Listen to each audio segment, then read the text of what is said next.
Damos la bienvenida de forma puntual al doctor Antonio Ciudad Reynor, quien es el presidente de la SPOG. Bienvenido, doctor Ciudad. Buenas noches a todos. Le damos la bienvenida a esta 14ª sesión científica del año 2021. Estamos ya en las últimas sesiones del año y para mí realmente un honor presentar esta mesa de hoy día en la noche, que vamos a tratar el punto de reflexión del crecimiento intrauterino. Antes de la reunión, antes de dar inicio y dar la palabra a la doctora Lorena Campodónico, quien es la coordinadora de esta actividad científica, dejo la palabra a la doctora Mere, para quien va a dar la lectura del acta, por ser esta de acuerdo al estatuto, esta reunión tiene carácter de asamblea. Doctora Mere, por favor, la lectura de su acta. Gracias, doctor Ciudad. Buenas noches, colegas. Doy lectura al acta de la 13ª sesión ordinaria de la Sociedad Peruana de Obstetricia y Ginecología, del 9/11/21. Siendo las 8 p.m. del día 9 de noviembre del 2021, se da inicio a la 13ª sesión ordinaria del SPOG a través de la plataforma virtual de GEL Editor. Hace la presentación el doctor Iter Sandoval Díaz, vicepresidente del SPOG. Asistieron 234 colegas. El tema científico fue COVID-19 y vacunas en el embarazo, contando como moderador y coordinador con el doctor Santiago Cabrera Ramos y como expositores a los doctores Janet Carrillo Bermúdez y Walter Mendoza de Sousa. Después de una interesante rueda de preguntas, se dio por concluida la sesión. Informes. La SPOG, en la persona de su presidente, doctor Antonio Ciudad Reynor, ha venido participando en reuniones conjuntas con el doctor Guillermo Atencio, director de Salud Reproductiva del MINSA, y la UNFPA, sobre diversos temas. Por ejemplo, la necesidad de ampliar la cobertura de vacunación en gestantes, sobre todo en la zona norte y oriente, Tumbes, Piura, La Libertad, Loreto. Revisión del llamado periodo de reflexión en la anticoncepción quirúrgica de 72 horas, que se ha transformado en una barrera de acceso para quienes solicitan el mencionado método anticonceptivo. Y actualización de la Guía Nacional de Aborto Terapéutico. Debo anunciar también que hay nuevos miembros asociados en el 2021. El doctor Edison Ordóñez Camposano, médico ginecólogo obstetra graduado en la Universidad Nacional Mayor de San Marcos, que labora actualmente en el Hospital Regional de Ayacucho. El doctor Cristian Diego Oreve Hurtado, médico ginecólogo obstetra graduado en la Universidad Peruana Los Andes de Huancayo, que actualmente labora en el Hospital Nacional Ramiro Prialé de Junín. El doctor Alex Ramírez Chipana, médico ginecólogo obstetra graduado en la Universidad Nacional Federico Villarreal, que actualmente labora en el Hospital Nacional Ramiro Prialé de Junín. El doctor Henry Sósimo Vidal Oré, médico ginecólogo obstetra graduado en la Universidad Peruana Cayetano Heredia, que actualmente labora en la Clínica Santa Isabel. El doctor Jesús Ernesto Marreros Grados, médico ginecólogo obstetra graduado en la Universidad Nacional Cayetano Heredia, que actualmente labora en el Hospital Arzobispo Loaiza. Y el doctor John Emerson Yacila Carizaya, médico ginecobstetra graduado en la Universidad Nacional Mayor de San Marcos, que actualmente labora en el complejo hospitalario Alberto Bardon Thompson, Callao Salud. Bueno, esa es la lectura del acta. Bienvenidos nuevos asociados. Gracias, doctor Ciudad. Eso es todo lo que tenía que informar. Muchas gracias, doctora Mere. Si es que hay por alguno de los presentes alguna observación al acta, yo agradecería que nos lo hagan saber para incorporarla inmediatamente en el documento correspondiente. Le damos la bienvenida, la más cordial bienvenida a los nuevos miembros asociados de la Sociedad Peruana de Obstetricia y Ginecología, quienes han cumplido con todos los requisitos que la sociedad por estatutos tiene para incorporar a estos miembros. Así que felicitaciones y bienvenidos. Le damos inicio a esta sesión científica a cargo de la doctora Lorena Campodónico, quien es la coordinadora y moderadora de la presente actividad científica. La doctora Lorena Campodónico es especialista en ginecología y obstetricia de la Universidad Peruana Cayetano Heredia, es médico del staff de la Clínica Delgado, es miembro del Consejo Directivo de la Sociedad Peruana de Obstetricia y Ginecología, tiene la membresía en la Sociedad Peruana de Ultrasonido en Obstetricia y Ginecología, de la International Society of Ultrasound in Obstetrics and Gynecology, de la Federación Iberoamericana de Ultrasonografía y Ginecología y Obstetricia. Con ustedes dejo a la doctora Lorena Campodónico a cargo de la presente sesión científica. Doctora Lorena, está usted bienvenida. Muchas gracias, doctor Ciudad, por la presentación. Buenas noches con todos, colegas. El día de hoy vamos a dar el inicio a la sesión, a la 14ª sesión científica de la Sociedad Peruana de Ginecología y Obstetricia. El presente simposio tiene como título Restricción de crecimiento intrauterino. Este tema es un tema muy importante, ya que la evaluación del crecimiento fetal es uno de los principales objetivos que tiene el control prenatal. Y una de sus alteraciones más importantes es la restricción de crecimiento fetal, antes conocida como restricción de crecimiento intrauterino. Tenemos que recalcar que es causante del 10% de las alteraciones o de las alteraciones presentes en los controles prenatales y conlleva un riesgo alto de morbimortalidad perinatal, efectos adversos infantiles e inclusive a largo plazo en la vida adulta. Para eso es muy importante y es de nuestra participación encontrar no solamente las causas, sino el diagnóstico adecuado y posteriormente el manejo. ¿Y quién mejor que nuestros panelistas para explicarnos los siguientes temas? El día de hoy tenemos con nosotros a la doctora Rosa Ballenas Campos. Ella nos va a tocar el tema de etiología y fisiopatología de la restricción de crecimiento fetal. La doctora Ballenas tiene un título de Medicina Humana por la Universidad Peruana Cayetano Heredia, es especialista en ginecología y obstetricia por la Universidad Nacional Mayor de San Marcos, hizo su residencia de ginecobstetricia en el Instituto Nacional Materno Perinatal. Además tiene una especialización en medicina fetal en el King's College Hospital. Actualmente es médico asistente del Instituto Nacional Materno Perinatal y miembro asociado de la Sociedad Peruana de Ginecología y Obstetricia. Dejo con ustedes a la doctora Ballenas para que nos comparta su tema. Doctora Campodónico, gracias por la presentación y a la Sociedad Peruana de Obstetricia y Ginecología por la oportunidad de compartir información acerca de la etiología y la fisiopatología de la restricción del crecimiento intrauterino. Paso a compartir mi pantalla. Empecemos por una definición teórica de la restricción del crecimiento intrauterino. Se refiere básicamente a aquel feto que no logra alcanzar su potencial biológico de crecimiento, esto debido a factores genéticos, ya sea intrínseco a este feto o a causas ambientales. Las etiologías se pueden dividir en 3 grandes grupos. Primero las maternas, las placentarias y las fetales. Las maternas y placentarias equivalen al 70% de los casos. Cuando se inicia con una patología materna, esta va a afectar a la placenta y esto va a conllevar a una afectación de la velocidad de crecimiento fetal.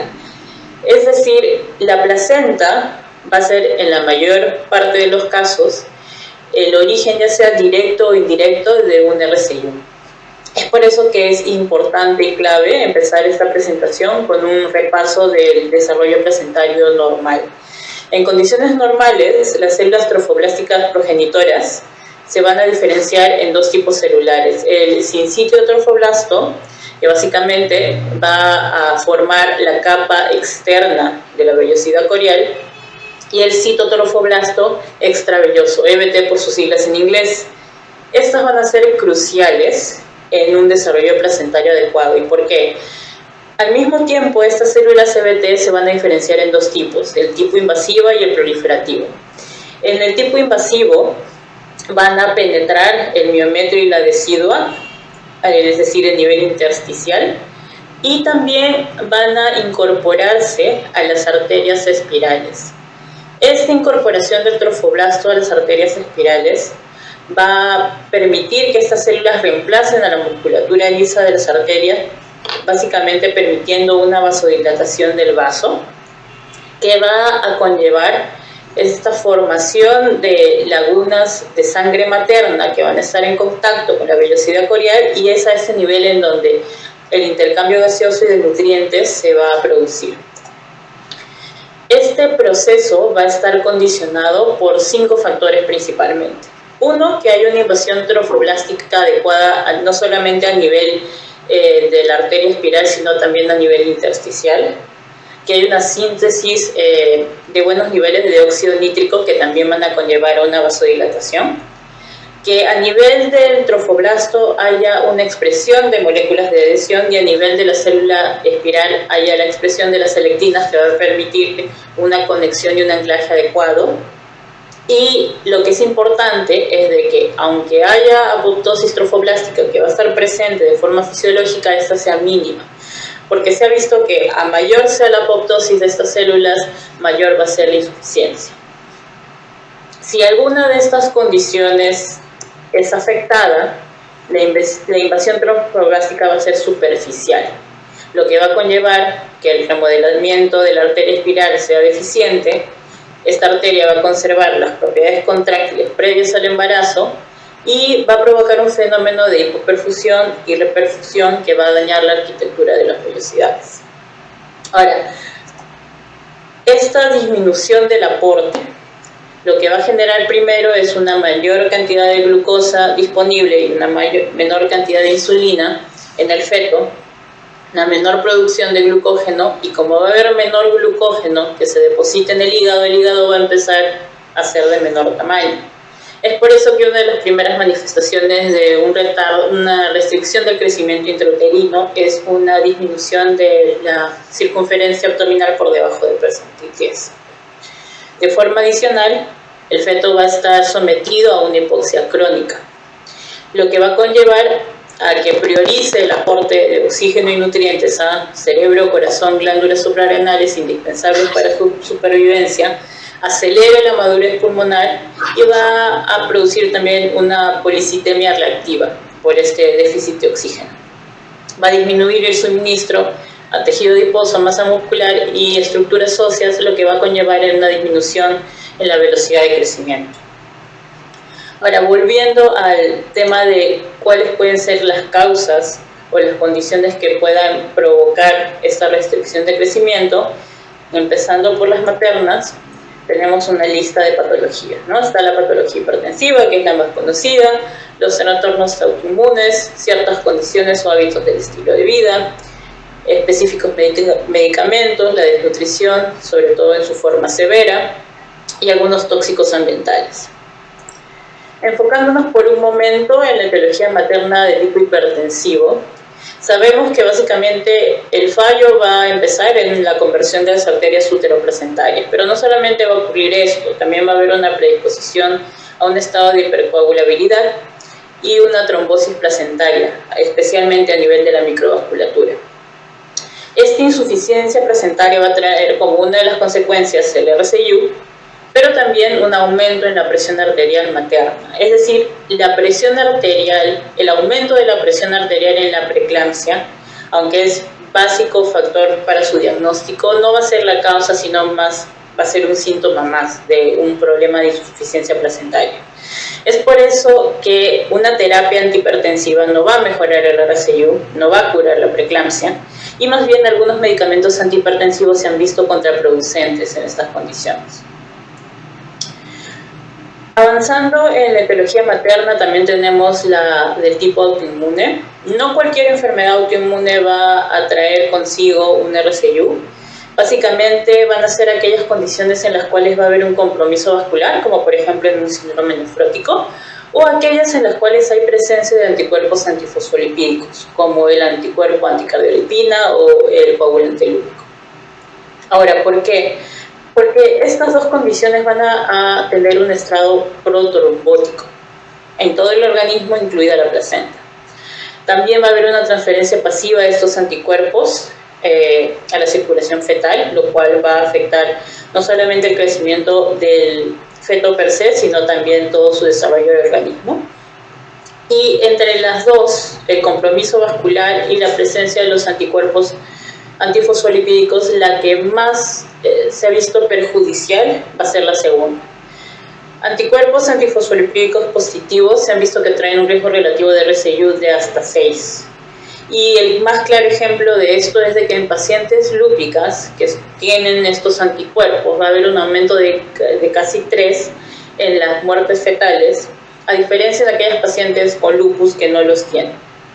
Entonces, es por eso que es importante en aquellas pacientes que sabemos de que pueden tener una pérdida o repetición o estados de preeclampsia en el embarazo, sobre todo de inicio temprano, que sospechemos de la presencia de anticuerpos antifosfolipídicos en ellas, porque el control y el manejo de esto nos va a llevar a un mejor panorama para el feto más adelante en la gestación.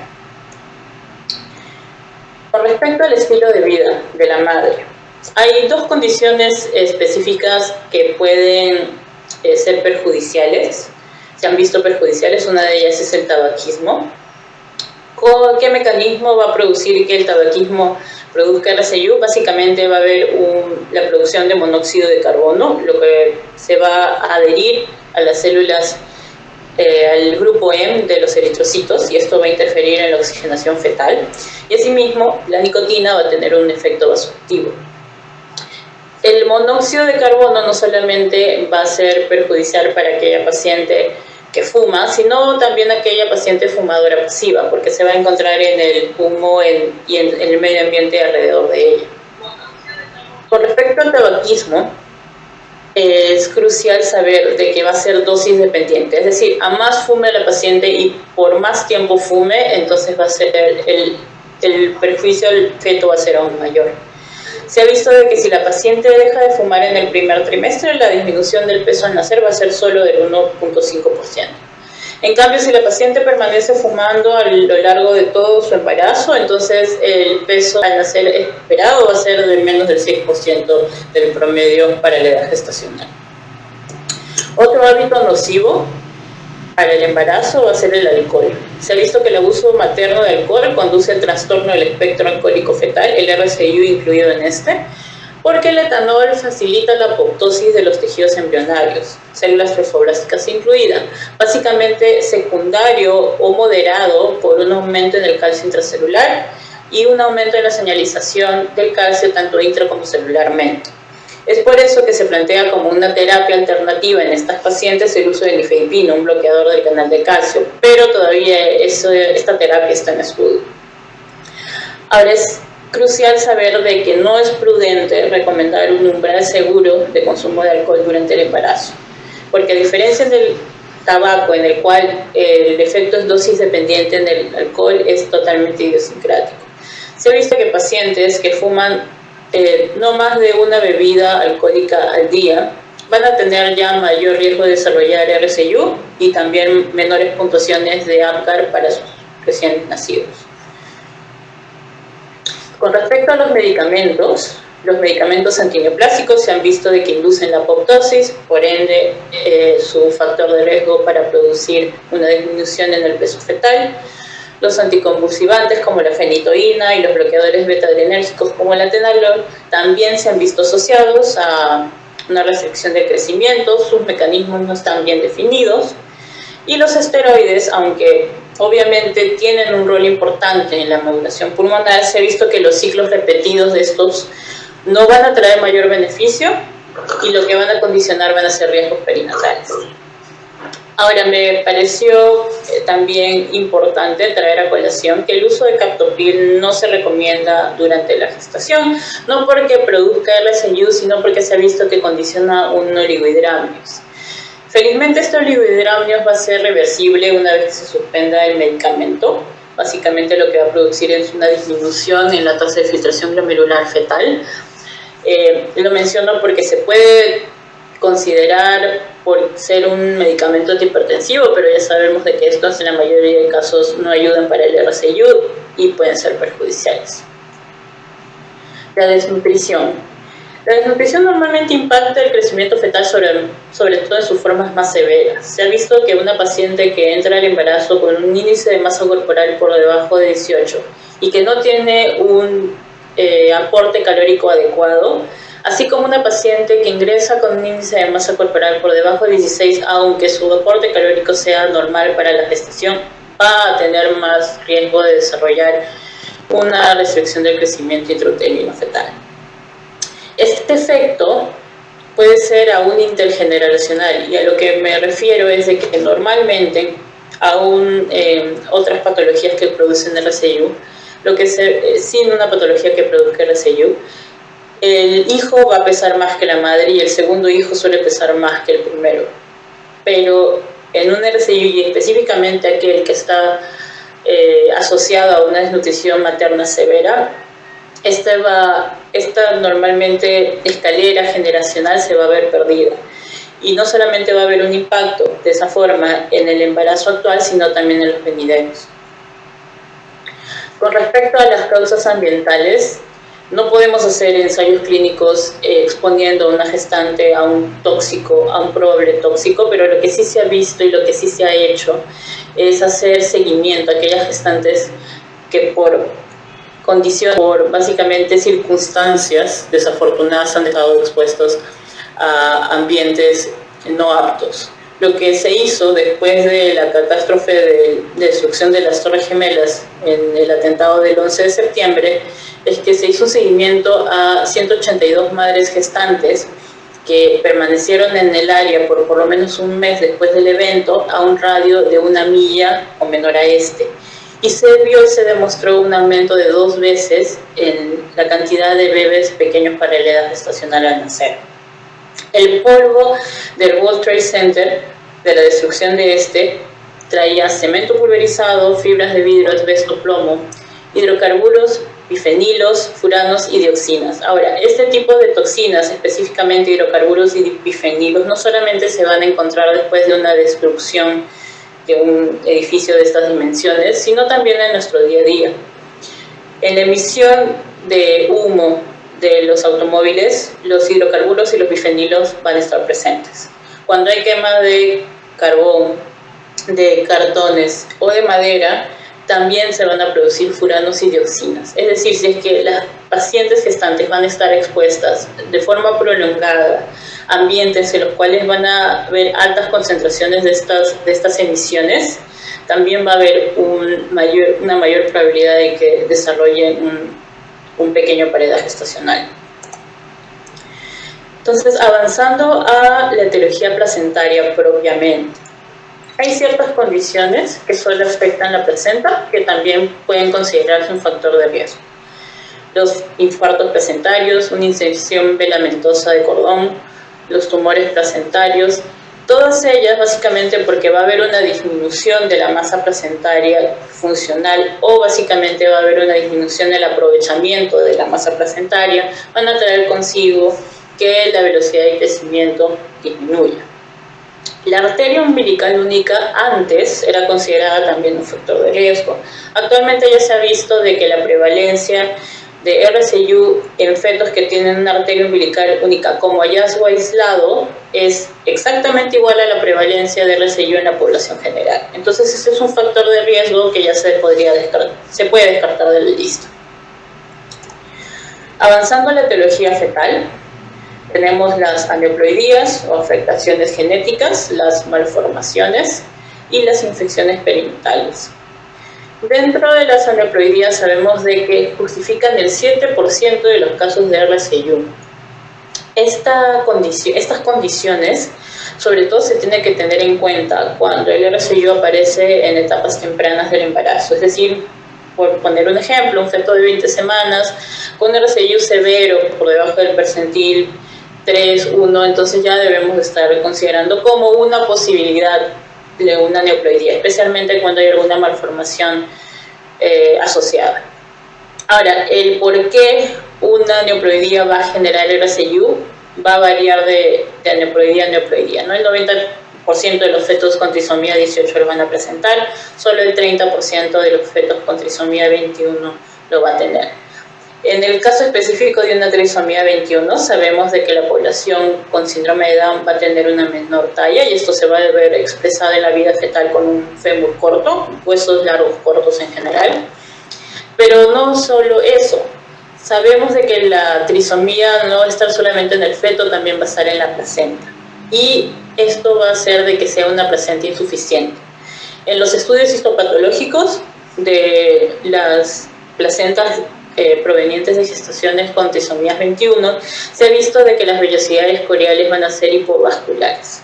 Entonces, esta va a ser la razón, en el caso de la trisomía 21, por la cual va a haber una mayor incidencia de RSIU y también va a haber una mayor incidencia de óbito fetal, de muerte fetal intrauterina. Por otro lado, cuando ya hablamos de una edad gestacional temprana, muy temprana en el primer trimestre, si es que tenemos una diferencia significativa entre la edad gestacional por fecha de última regla y una longitud corononalga, y en esto también viene consigo una placenta delgada, tenemos que considerar o pensar en una triploidía de origen materno. Una beta-HCG nos va a dar más luces de ello, vamos a encontrar una beta-HCG muy disminuida y aún antes de tener un diagnóstico por biopsia de vellosidad corial vamos a tener una sospecha alta de triploidía por origen materno. Concentrándonos en las malformaciones fetales, se ha visto de que a más malformaciones tenga el feto, mayor va a ser su riesgo obviamente de RSIU, y van a ser hasta el 60% en casos de que el feto tenga 9 o más defectos. Las malformaciones que más se ven asociadas a una restricción del crecimiento van a ser las cardíacas, la tetralogía de Fallot a la cabeza, un corazón hipoplásico izquierdo, y bueno, por obvias razones la anencefalía y los defectos de la pared abdominal. Con respecto a la etiología fetal por una infección perinatal, tenemos las infecciones virales por rubiola, citomegalovirus, VIH, herpes o varicela, por protozoarios como malaria o toxoplasmosis, y dentro de las bacterianas la infección por sífilis y también la infección por porfiromonas gingivalis, es decir, una infección periodontal también puede generar una afectación directa en el crecimiento fetal. Ahora, el 5% de los casos de RSIU van a ser secundarios a una infección. Normalmente vamos a ver otros marcadores o otras señales de una infección fetal. La infección no solamente va a afectar al feto en múltiples formas, sino que lo que va a hacer es va a activar las respuestas inmunes y las respuestas proinflamatorias en la madre, y va a haber un aumento en las citoquinas como el factor de necrosis tumoral, el interferón gamma y la interleuquina 2. Esto es lo que va a generar la insuficiencia placentaria, que va a llevar a una disminución del crecimiento.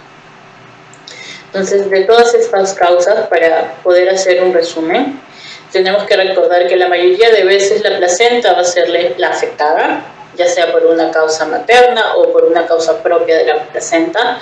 El tratamiento antihipertensivo va a ser inútil en el manejo del RSIU.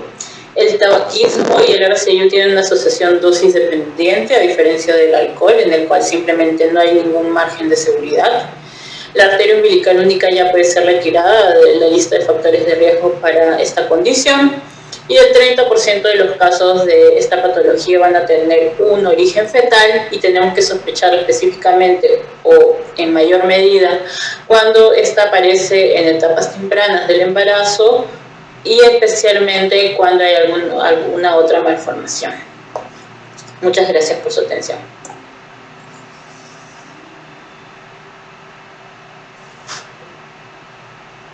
Muchísimas gracias, doctora Rosa Ballenas. Excelente ponencia, excelentes referencias, Veamos que conociendo la etiología y la fisiopatología de la restricción de crecimiento vamos a saber en qué lugar estamos parados y qué cosa sigue después, es hacer un diagnóstico adecuado del mismo.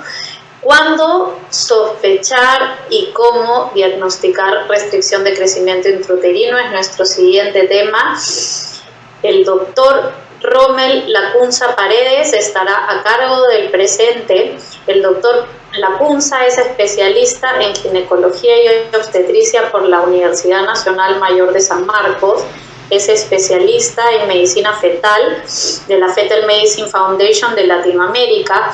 Es médico asistente del Hospital Nacional Daniel Alcides Carrión, miembro asociado de la filial de la Sociedad Peruana de Ginecología y Obstetricia Callao y miembro del staff de las clínicas Santa Isabel, de Gagauna y del Centro de Medicina Fetal CEGME. Dejo con ustedes al doctor Lacunza. Muchas gracias, doctor. Lo dejo para su presentación.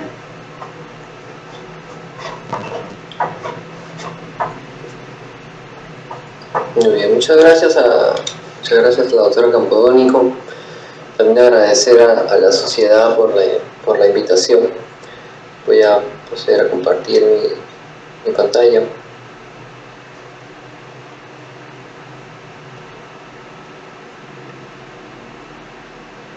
Muy bien, entonces se me propuso revisar el tema de sospecha y diagnóstico. Y aunque parece un tema sencillo, vamos a ver que en estos momentos ha entrado en bastante controversia. Algunos conceptos previos, ¿no? La idea sería esta. El RCIU, ¿qué cosa es? Básicamente es la incapacidad para lograr el potencial de crecimiento programado. Pero esa es una idea, o sea, es un concepto difícil de valorar, casi imposible de lograr. Entonces tenemos que aterrizarlo de alguna forma, en la cual nosotros podemos aplicar nuestros métodos habituales en medicina. Habitualmente lo que hacemos es definir operacionalmente las enfermedades, y la definición más aceptada en este caso es definir RCIU como un peso por debajo del percentil 10 de una biometría fetal en una tabla de Hadley. Vamos a partir de ese concepto y vamos a llegar al final de la exposición a un concepto mucho más complejo, pero está bien para comenzar. Cuando consideramos a los fetos que están por debajo del percentil 10, no solamente tenemos a los fetitos que son RCIU, o sea, son fetos pequeños porque están afectados por algo que los hace pequeños. También van a haber fetos que son pequeños, pero son constitucionalmente pequeños, ¿de acuerdo? Entonces estos grupos se superponen entre la insuficiencia placentaria como principal causa del RCIU, va a generar el grupo al cual nosotros denominamos restricción de crecimiento. Entonces, la insuficiencia placentaria es en realidad que la placenta no puede cubrir ni las necesidades oxigenatorias ni las nutricionales, como ya bien la otra vez nos ha explicado.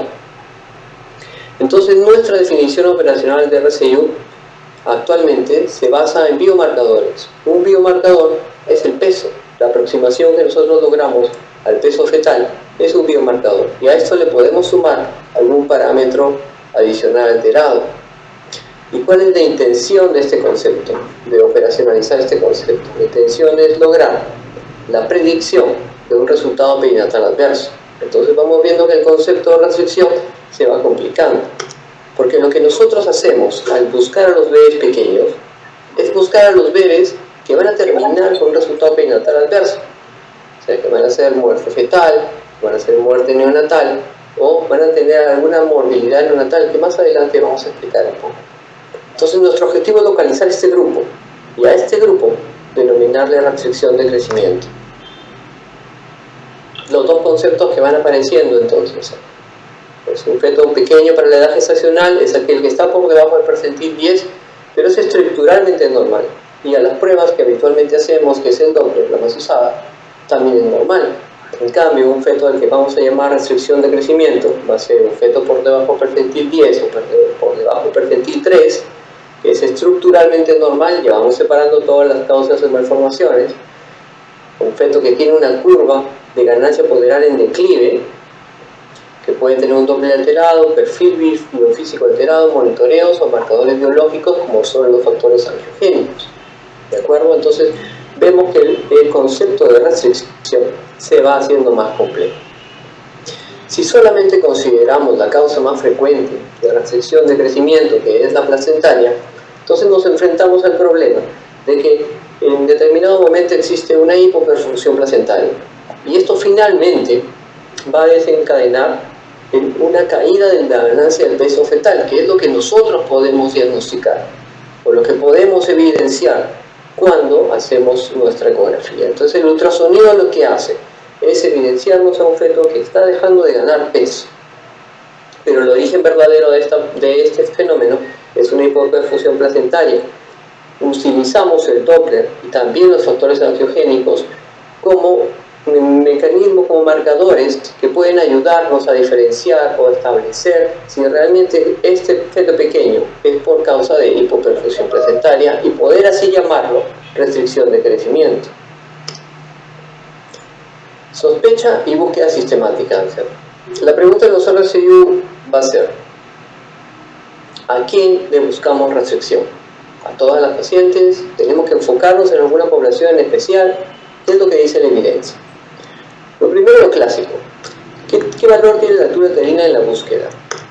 Si revisamos lo que las principales guías sobre restricción de crecimiento mencionan, es que la mayoría lo acepta.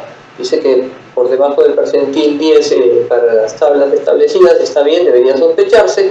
Otros dicen que si existe una discrepancia mayor de 3 centímetros con respecto a la edad gestacional, también debería sospecharse. ¿De acuerdo? Quizá la guía británica sea mucho más clara. Ellos proponen estos valores que están muy interesantes. Por ejemplo, ¿cuál es la sensibilidad para detectar un feto pequeño? En la población, si aplicamos esto de la altura uterina en población de bajo riesgo, la sensibilidad es muy baja, 19-28%.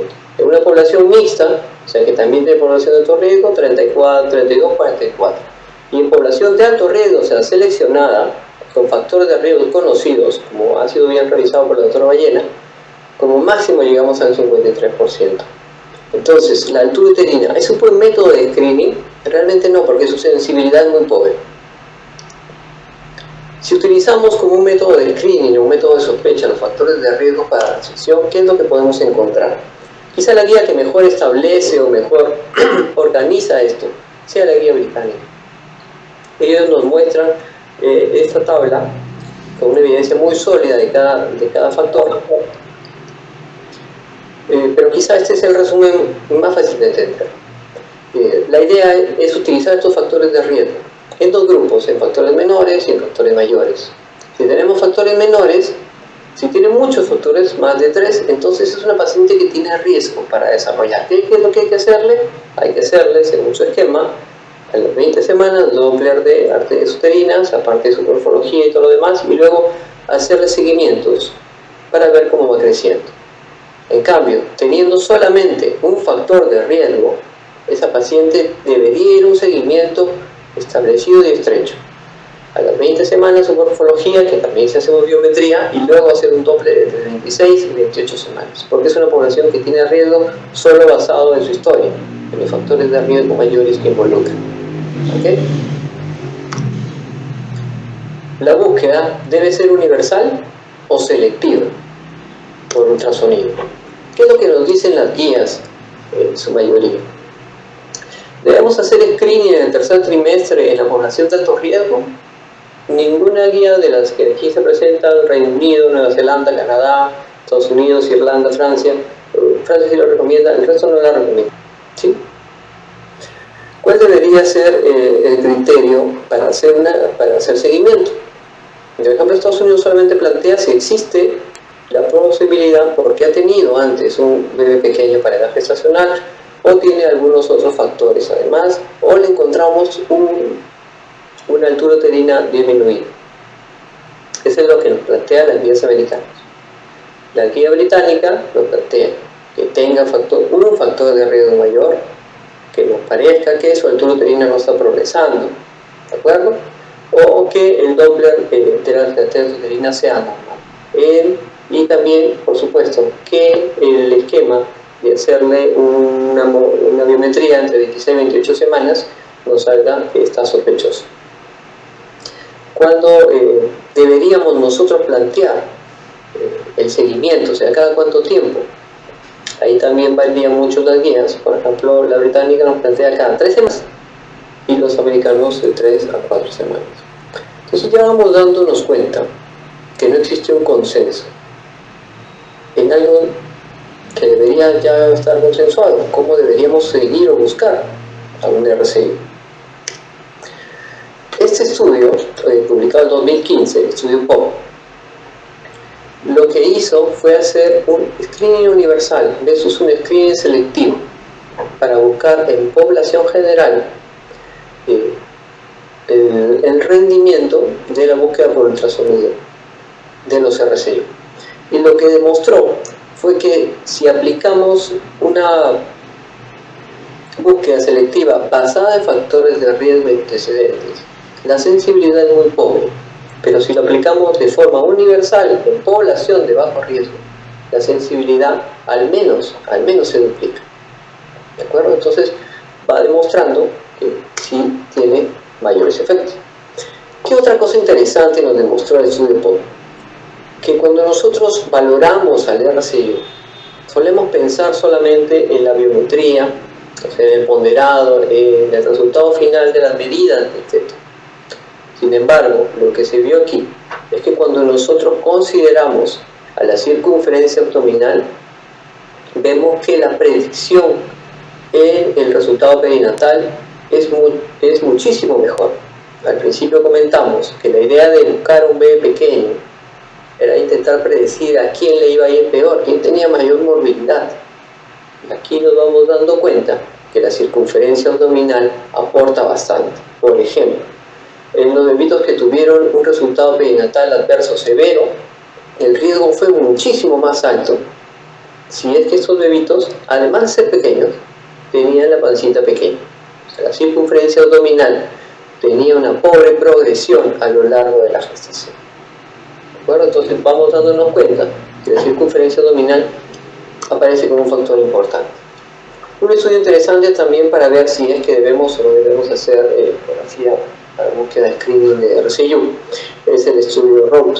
Es un estudio en el cual intentaron establecer en qué momento, si podemos hacer una ecografía al tercer trimestre para buscar RCU, es mejor, 32 o 36 semanas.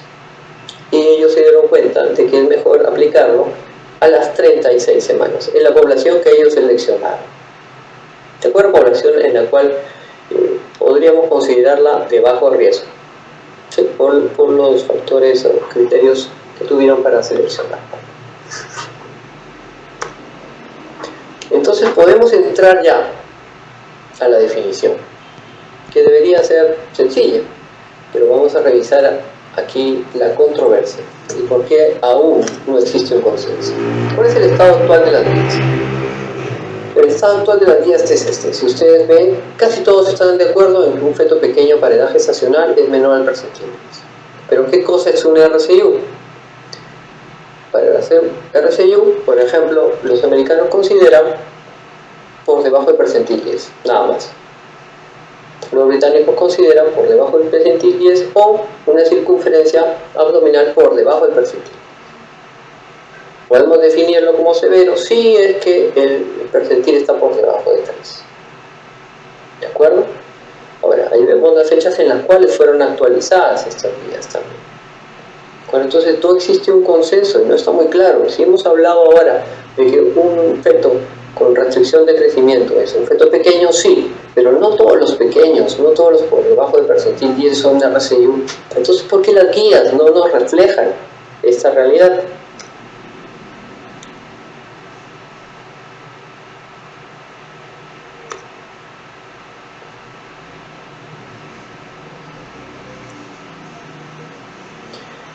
Analicemos por un momento el flujograma británico.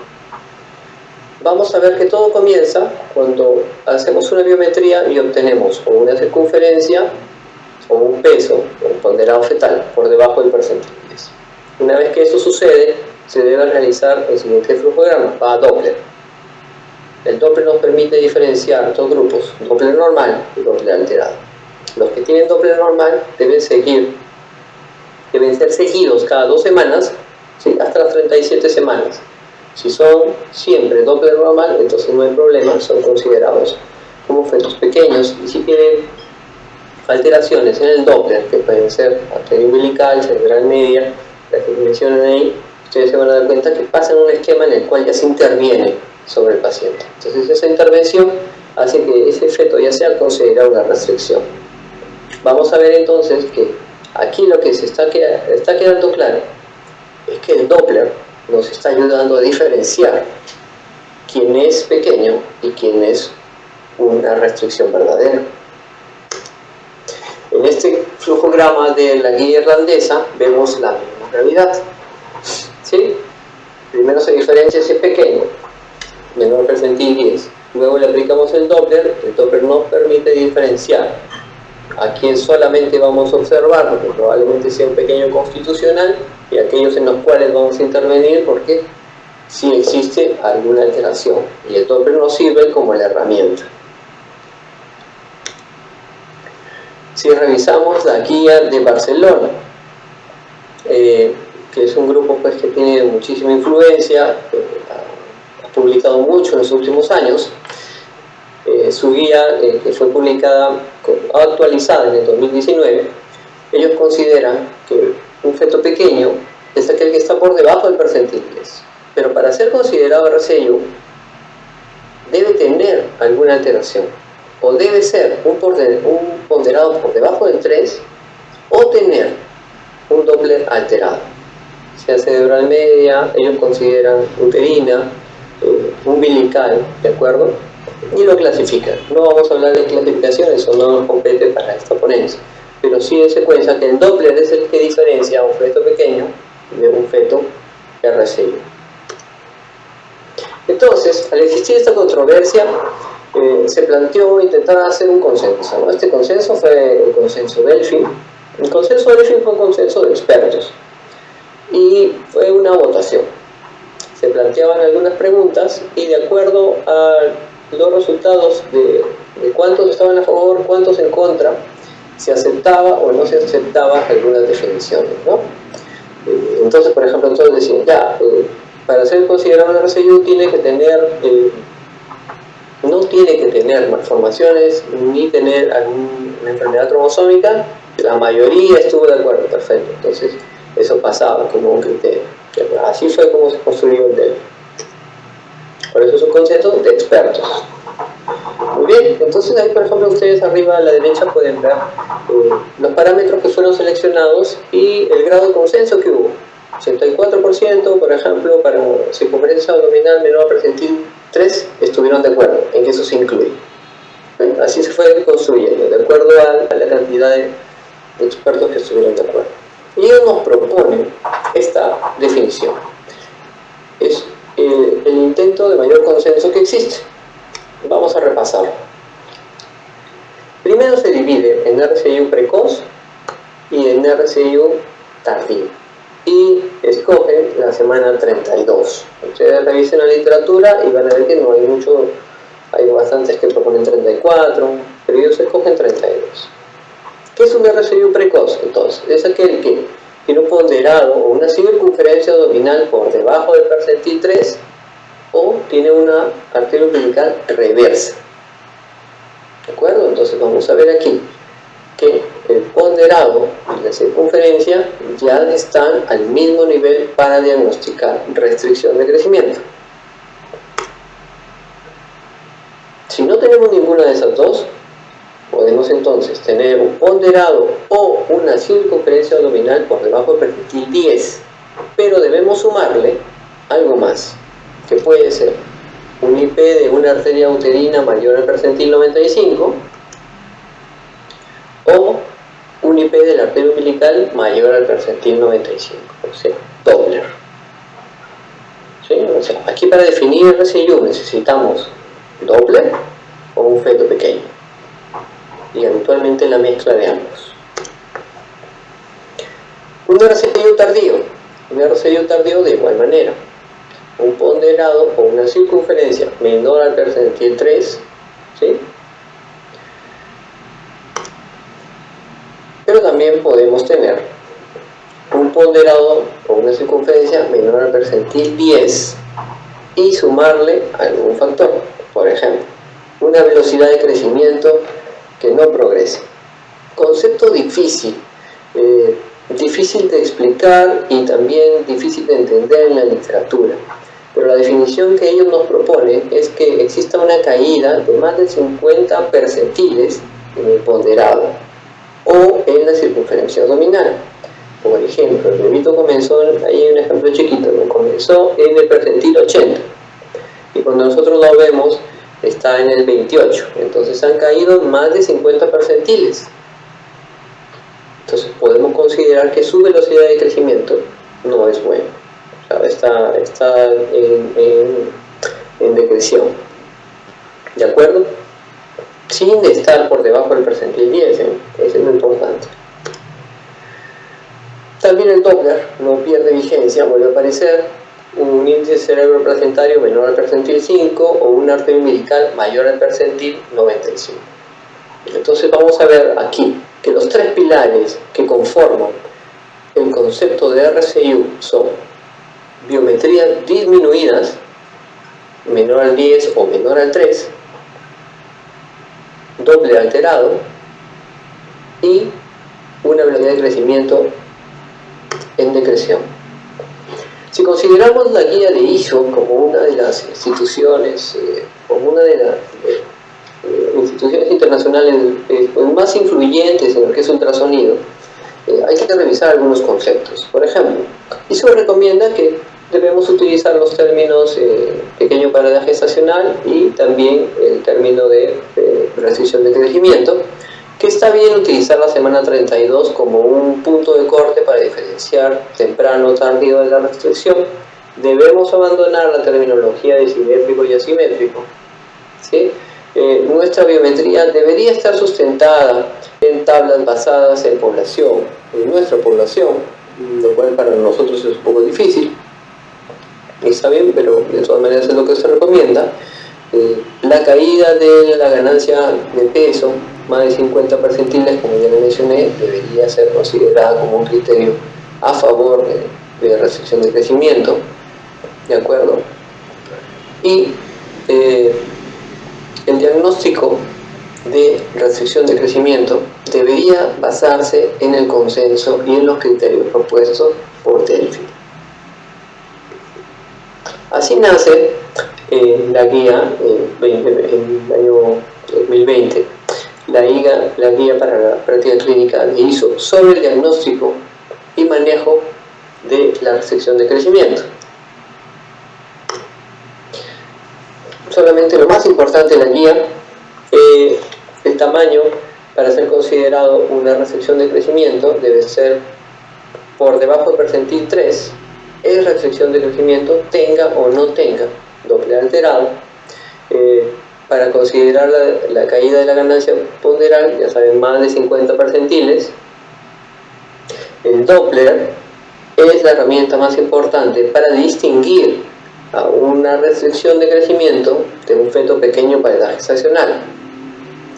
Los fenotipos que nosotros estudiamos son el RCIU temprano y el RCIU tardío.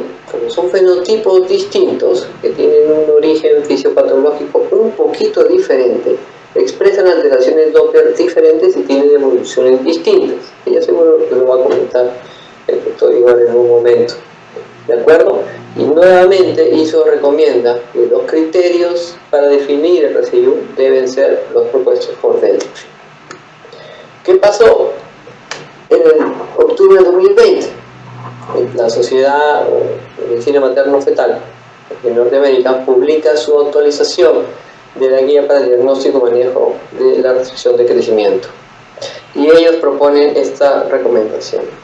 Nosotros recomendamos que el RCIU debe ser definido como un ponderado fetal o una circunferencia abdominal por debajo del percentil 10, utilizando tablas de referencia.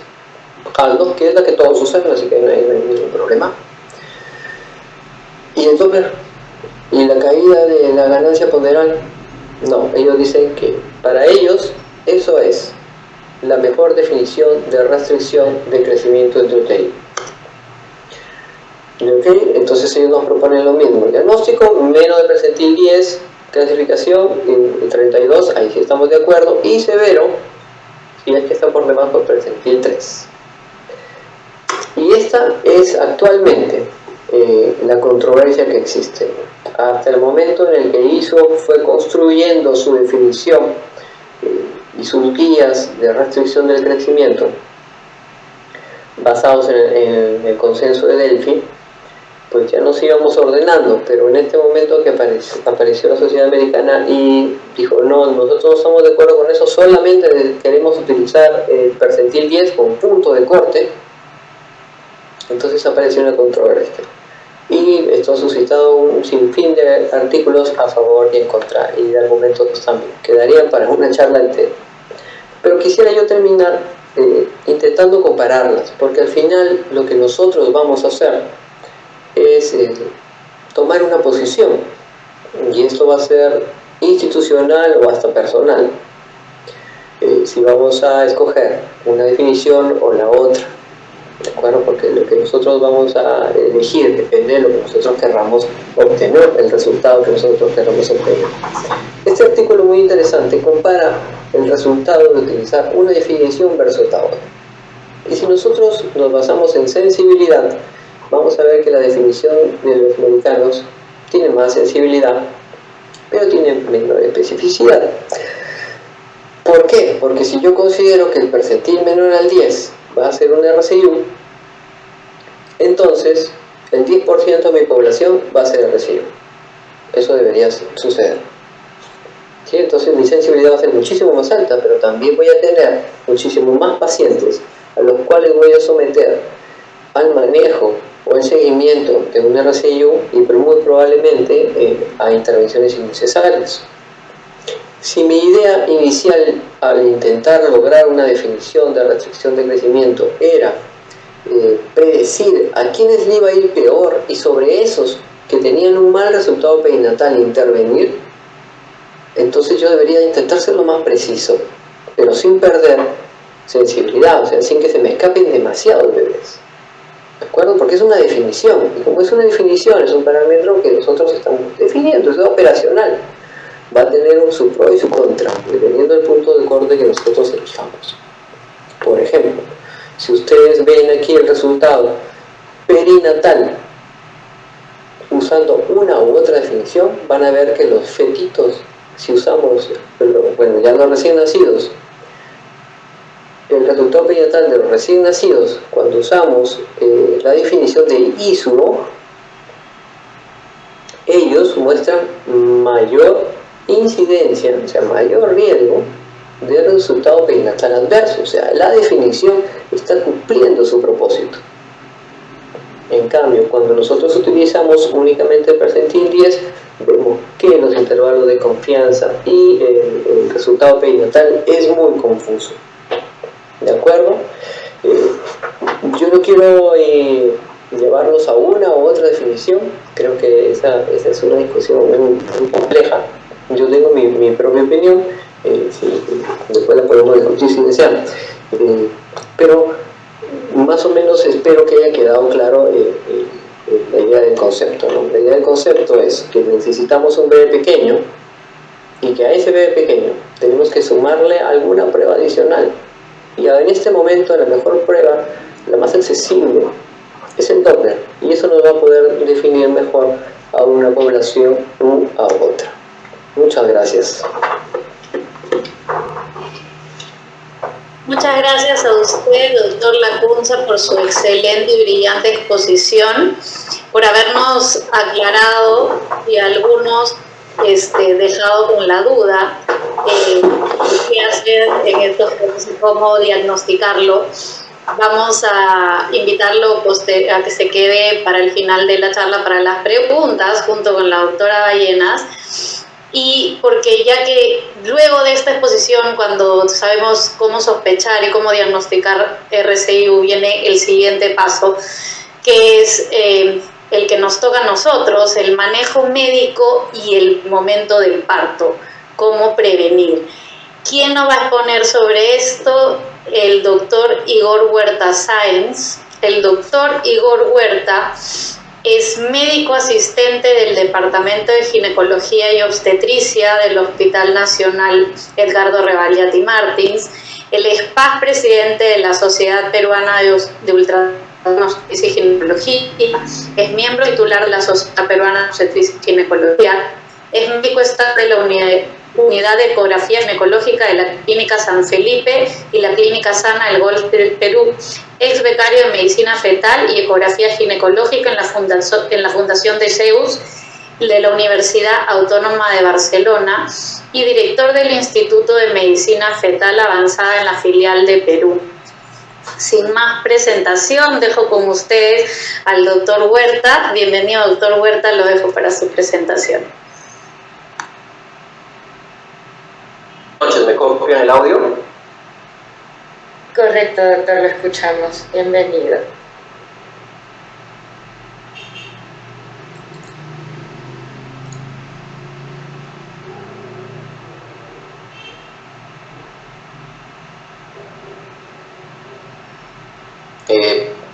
Por favor, quiero que me confirmen si ya se está viendo mi presentación.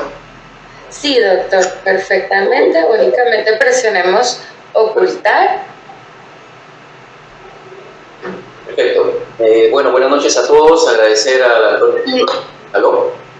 Y discúlpeme, doc, y volver a colocar la presentación, por favor. Al conectar, al presionar, al ocultarse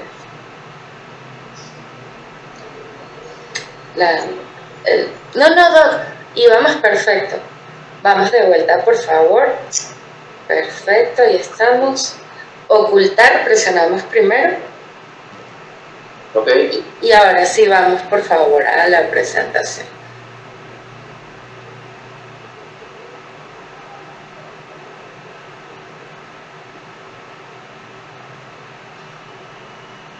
Ahora sí, ¿ya tiene mi presentación? Perfecto, doctor, adelante, bienvenido. Bueno, buenas noches a todos. Agradecer al doctor Antonio Ciudad como presidente de la Sociedad Peruana de Obstetricia y Ginecología, a la doctora Lorena Campodónico, que es la coordinadora de sesión, y agradecer también por la invitación a través de ella, y bueno, y a la doctora Rosa Ballena, doctor Lacunza, por compartir la mesa. El día de hoy, la Sociedad de Ginecología me ha encargado sobre los protocolos de manejo de restricción de crecimiento intrauterino, y así que, sin más, vamos a pasar a explicarles un poquito las diferentes posturas, y creo que es un reto hablar de protocolos de manejo, considerando ya como nos ha presentado el doctor Lacunza que hay bastantes controversias y bastante dificultad a la hora de definir. Voy a intentar que la presentación no sea tan puntual en temas teóricos, sino tratar de, sobre todo, captar un poquito la filosofía del manejo, el espíritu de cómo manejar los protocolos, y de repente ya después revisar cada una de las referencias a medida que se vaya tratando. Uno de los primeros tópicos que me han encargado antes de hablar del manejo es un poco sobre prevenir el RCIU. ¿Es posible prevenir el RCIU? ¿Qué se ha avanzado sobre eso? Ya la doctora Ballena nos ha explicado muy bien un poquito que todo esto nace de una enfermedad en el compartimiento materno. Ya lo sabemos, que hay una invasión entonces trofoblástica, nos ha explicado muy bien sobre eso. Entonces siempre el objetivo que vamos a tener cuando manejamos estos casos en el hospital, en la clínica, en nuestra actividad privada, es cómo identificar pacientes que tienen un alto riesgo de restricción de crecimiento intrauterino, pero ¿con qué objetivo? Con el objetivo de ofrecer, obviamente, un programa de prevención. Entonces, a eso va dirigido nuestra observación, tratar de obtener cuál es el grupo que está con una invasión trofoblástica anómalo. Ahora, las formas de definir eso, tampoco ya voy a ampliarlos, el doctor Lacunza ya lo ha mencionado también. Hay varios métodos, sobre todo los que pueden usar los riesgos personalizados para tratar de ver los antecedentes y todo lo demás. No voy a ahondar en ello, voy a hablar más de los programas de screening, que son los que nosotros más usamos en el hospital, en el instituto, el cual coordinamos y hacemos todas las actividades de diagnóstico prenatal y todo lo demás. Entonces nos concentramos, y para eso es básico revisar los principios, y volvemos a la famosa publicación del trial de ASPE, que ya se ha revisado en la sociedad hace 2 o 3 sesiones justamente hablando sobre preeclampsia. Pero ¿por qué la mencionamos? Porque justamente cuando se hace este trial se mide la performance del screening de preeclampsia, pero también nos lleva a un cálculo de riesgo que nos va a permitir detectar un grupo de pacientes que tienen un riesgo también de tener restricción de crecimiento intrauterino.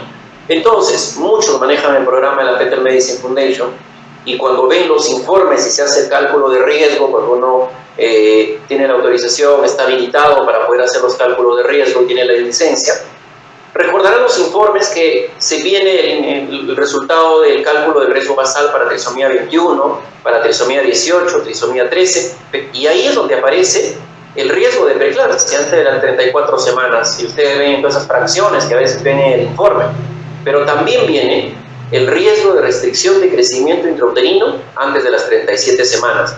Por ejemplo, en esta paciente que acabamos de escanear recién estos días para traerla a la exposición, fíjense que sale un riesgo de preeclampsia de 1 sobre 7000 y restricción de crecimiento 1 sobre 381. Independientemente de los números que estamos viendo acá, solamente lo pongo un ejemplo, cómo pueden salir los riesgos, y de ahí uno puede considerar, de acuerdo al valor que uno va a considerar en su hospital, en su instituto, si va a seguir la referencia sugerida, a qué punto de corte vas a usar para poder considerar de riesgo a este grupo poblacional. Entonces, bueno, ya esta referencia solamente voy a concentrarme ahora en hablar un poquito del protocolo y específicamente de la aspirina, pero solamente dedicado a una transparencia a lo que es el uso del sildenafil, el famoso protocolo que salió con mucha esperanza de prevenir la preeclampsia por la bondad del sildenafil al ser un vasodilatador y que pueda de alguna forma prolongar la gestación y sobre todo prevenir un poquito los resultados adversos que traía la restricción de crecimiento intrauterino. Se ha demostrado y se ha suspendido el proyecto porque no demostró mayor ventaja, así que solamente lo menciono aquí. Numerosas publicaciones del año 2010, fíjense que estamos en 2021, 11 años de publicaciones, por supuesto los líderes de la publicación, el grupo de Inglaterra, la Fetal Medicine Foundation de Nicolaides, en la que se estudia cuál es el rol de la aspirina, y eso en eso quiero centrarme específicamente el día de hoy. ¿Cuál es el rol de la aspirina y cuál es su utilidad que puede tener en la prevención de restricción de crecimiento? Ya lo tenemos más claro en preeclampsia, lo hemos estudiado hace 2 sesiones en la Sociedad de Ginecología, pero respecto a restricción de crecimiento intrauterino, ¿qué hemos avanzado sobre eso? Para esto, también se ha visto que la aspirina puede usar siendo dosis dependiente, así como se estudió para la preeclampsia.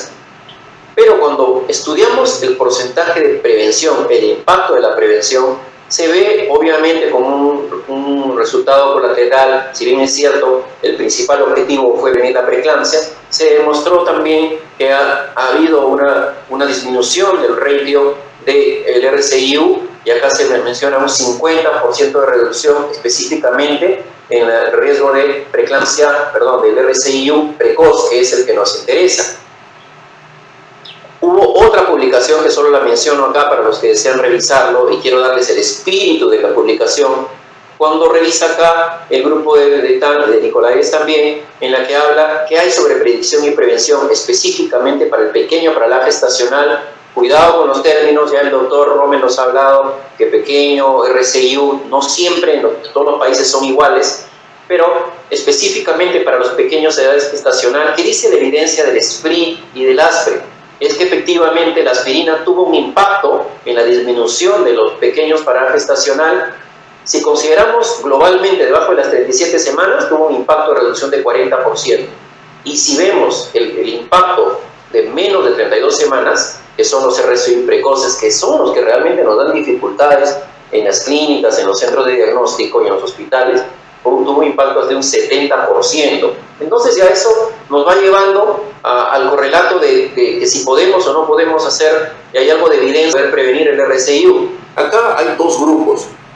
Me gustó esta transparencia que me la apropié para esta exposición del Congreso Mundial que ha habido el mes pasado, promovido por ISUO, que es un líder en todo lo que es ultrasonido a nivel mundial, y dice que el problema que tenemos los médicos que hacemos medicina fetal para afrontar la aspirina como prevención para el RCIU es que nos formamos en 2 grupos. Uno, lo que llaman los trialists, que estamos esperando un ensayo doble ciego para tomar decisiones, Y mientras tanto, la paciente continúa expuesta, sigue teniendo RCIU, sigue saliendo mal y la seguimos operando a las 26, 28 semanas.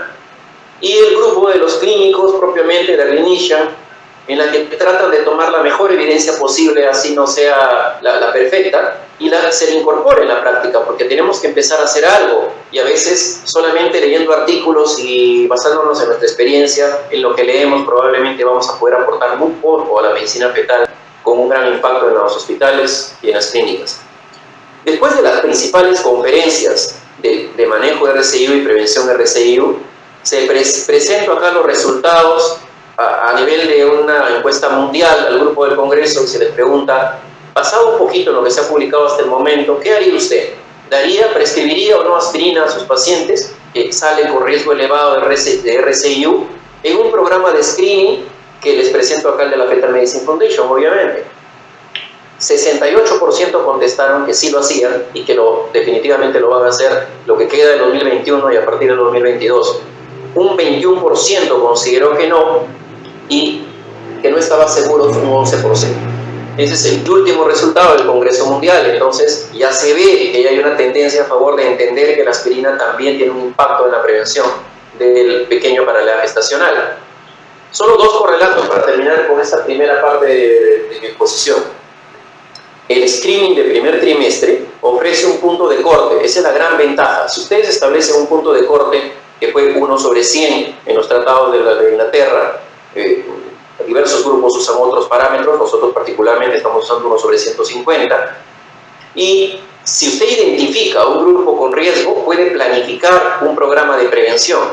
La reducción demostrada de preeclampsia precoz y de RCIU soporta la decisión de hacer screening a todas las pacientes que llegan y poder ofertar aspirina para la prevención de los desórdenes placentarios maternos y fetales. Y recuerden que el daño es común. Si la placenta está afectada, vamos a tener preeclampsia y también vamos a tener RCIU.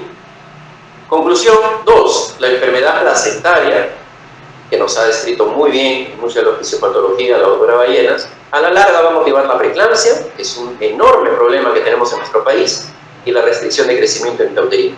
Ambas condiciones son sospechadas por un método individualizado de screening que hay que realizarlo. Por lo menos se sugiere grandes grupos. Acá podemos evaluar los diversos niveles de evidencia, pero le transmito nuestra experiencia de los diversos grupos y particularmente la que hacemos nosotros. Y la aspirina iniciada antes de las 16 semanas, igual que la para la preeclampsia, previene ambas condiciones de un modo dosis dependiente. Las mujeres con alto riesgo de preeclampsia en el primer trimestre, la aspirina va a prevenir ese espectro, sobre todo el de RCIU precoz, que es el que más nos preocupa. Así que ahí tenemos contestada el primer encargo de la coordinación académica sobre el tema de qué tenemos en prevención para la restricción de crecimiento intrauterino. Paso a un tema un poco más complejo, que es propiamente el tema del manejo. Va a ser un gran reto, pero voy a tratar de acercarme al objetivo que se me ha encargado a través de la coordinación. Acá una imagen con el doctor Frances Figueras, que bien lo dijera el doctor Lacunza, forma parte de los grupos del CLINIC, que es líder en publicaciones y debemos envidiar su nivel de publicación, y es por eso que ha trascendido en los diversos protocolos de las guías mundiales. Las guías que voy a mencionar acá abarcan los dos tipos de RCIU. Se ha hablado mucho sobre eso, que hay un RCIU precoz que tiene un espectro totalmente diferente al RCIU tardío. Uno aparece muy tarde, tolera muy poco el riesgo de hipoxia, y el RCIU temprano, que tiene bastante alto riesgo de muerte intrauterino, y es el que realmente nos da problemas porque no sabemos cuándo operarlas o cuándo terminar el embarazo. Ambos prototipos, el RCIU temprano y el RCIU tardío, los voy a tratar acá bajo un mismo protocolo. Ambos tipos de RCIU van a entrar al mismo tipo de protocolo. Entonces, ante la pregunta que nos acompaña siempre, ¿cuándo debo finalizar la gestación? La respuesta debería ser que no es por un solo parámetro, ¿no? Dependerá de la carga gestacional, la patología materna, integración de diversas pruebas de bienestar fetal, y para eso podría poner 3, 4, 5 transparencias de referencias. Pero acerquémonos un poco más. Al momento de darnos el encargo del protocolo de manejo de RCIU, la primera pregunta tendría que ser: ¿cuál su hospital, cuál su instituto de diagnóstico, cuál usted en su consulta privada va a seguir? Porque si revisamos, hay publicaciones de 2013, 2012, 12, 14, 15, 14 y sin mencionar la del 18, 19, 20, 21 sobre propuestas de guías de manejo. Y ojalá, como dijera el doctor Lacunza, fueran las mismas, pero no son las mismas. Entonces, veamos qué les voy a poder traer primero como información general y luego una propuesta un poquito de lo que se está realizando más. El primer correlato debe ser que el manejo depende del diagnóstico. Y ese es el principal problema que tenemos. Las diferentes sociedades definen totalmente diferente. Para unas basta con decir bajo peso fetal debajo del percentil 10 y para otras no, debajo del percentil 10 y además Doppler alterado. Entonces, primero tienen que definir, ustedes decidir qué definición van a usar de RCIU y por supuesto que el manejo dependerá de eso. ISUO propone fundamentalmente cardiotopografía computarizada y el Doppler. La Society for Maternal Medicine fundamentalmente el Doppler, pero solo el umbilical, no habla del ductus venoso, propone la cardiotopografía, no la computarizada, sino la visual. Entonces ahí empezamos ya a tener algunas diferencias. ¿Es importante el diagnóstico? Claro, ya nos lo dijo también el doctor Lacunza, y eso cambia la sensibilidad y la especificidad de sus métodos diagnósticos en su hospital. Entonces tienen que decidir también cuál van a usar. Acá pongo la sensibilidad y especificidad de cada método.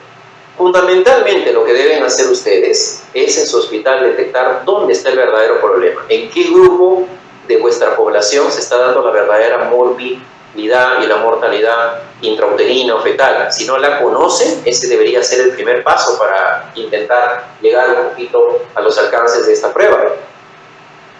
Guías de manejo RCIU. Solamente hablando del 2020-2021, yo creo que podríamos mencionar, y es obligación de nosotros, si nos interesa el tema y nos apasiona el tema del manejo de retardo de crecimiento intrauterino, mencionar la guía del 2020. La de la ISUO, que ya nos mencionó el doctor Lacunza, de la Sociedad de Medicina Materno-Fetal de Estados Unidos mayormente, y el 2021 la publicación de la FIGO, una amplia publicación que habla de todas las recomendaciones para el manejo del RCIU. Estas tres obligatoriamente tenemos que revisarlas y las voy a pasar a revisar ahora de forma general para captar un poquito el principio de la diferencia. En el Congreso Mundial del mes pasado, no por gusto, la restricción de crecimiento intrauterino ha sido uno de los principales picos de atención y ha robado muchísimas mesas y horas de trabajo de los 3 días del Congreso Mundial. Y se juntó en una mesa que fue extraordinaria, que se las invito a que traten de escucharla, a los 3 máximos representantes de las principales guías, de la Sociedad de Medicina Materno-Fetal de Estados Unidos, el doctor Abu Ahmad, que muchos conocen, de ISUO, el doctor Lee de Inglaterra, que ha publicado fundamentalmente actualizado las guías de ISUO, esta vez en el 2020, y FIGO, el doctor Melamed, que es profesor de la Universidad de Canadá, Toronto, que es uno de los principales autores y promotores de la guía FIGO. Los juntaron a los 3 y cada uno expuso por qué cree que debemos seguir fundamentalmente la escuela y la guía, y ya pueden creer que hubo un enorme problema para ello. Pero intentemos nosotros captar el espíritu del resumen que les voy a traer ahora de lo último del Congreso Mundial del mes pasado, que nos alcanza muy bien para hablar justo de este tema, ¿no? ¿Cuál es el objetivo cuando yo tengo un protocolo pegado en la pared de manejo en mi hospital, en mi instituto, en mi vida privada? Es balancear la supervivencia extrauterina con la intrauterina. Es que de eso se trata todo. De todas las variables que ustedes van a usar, que ya lo dijo el doctor Lacunza, la principal herramienta es el Doppler, sea el umbilical, con el ductus, con el monitoreo cardiotopográfico, todo lo que use, tiene que darle respuestas para decir cómo está la supervivencia y dónde está mejor, adentro o afuera. Es fácil decirlo, pero ahora hay que establecer un punto de corte. Y ojo, la palabra clave es supervivencia intacta, porque no basta con nacer, no basta con eso, y es el gran error que hemos tenido toda esta década los doctores que hacemos medicina fetal. Dicen en un principio, que por supuesto que no deja de ser cierto, que la prematuridad es la principal iatrogenia que hacemos los médicos la mayoría de veces, no guiados por evidencia. Nos asustamos, creemos, pensamos que es lo mejor para nosotros, usamos el principio de que al menos en nuestra guardia no se va a vomitar un bebé, o en nuestra clínica o no se nos va a vomitar, y tomamos la evidencia de interrumpir un embarazo sin mayor evidencia, sin seguir ningún protocolo, más que de repente el instinto. Eso por supuesto tenemos que tratar de evitarlo, y es por eso el objetivo de esta presentación, porque se basan obviamente en la gran mayoría en evidencia. Entonces la clave es supervivencia sin secuela. Ya no podemos decir sencillamente cuando revisamos nuestra data hospitalaria cuál es la supervivencia de su hospital a las 26 semanas, cuál es a las 28, a las 30. Eso, por supuesto que ya debemos saberlo. Es una obligación saber que nosotros sepamos cuál es la supervivencia de ustedes en su centro hospitalario. Pero no basta con esa data en Excel de la supervivencia de los centros de neonatología.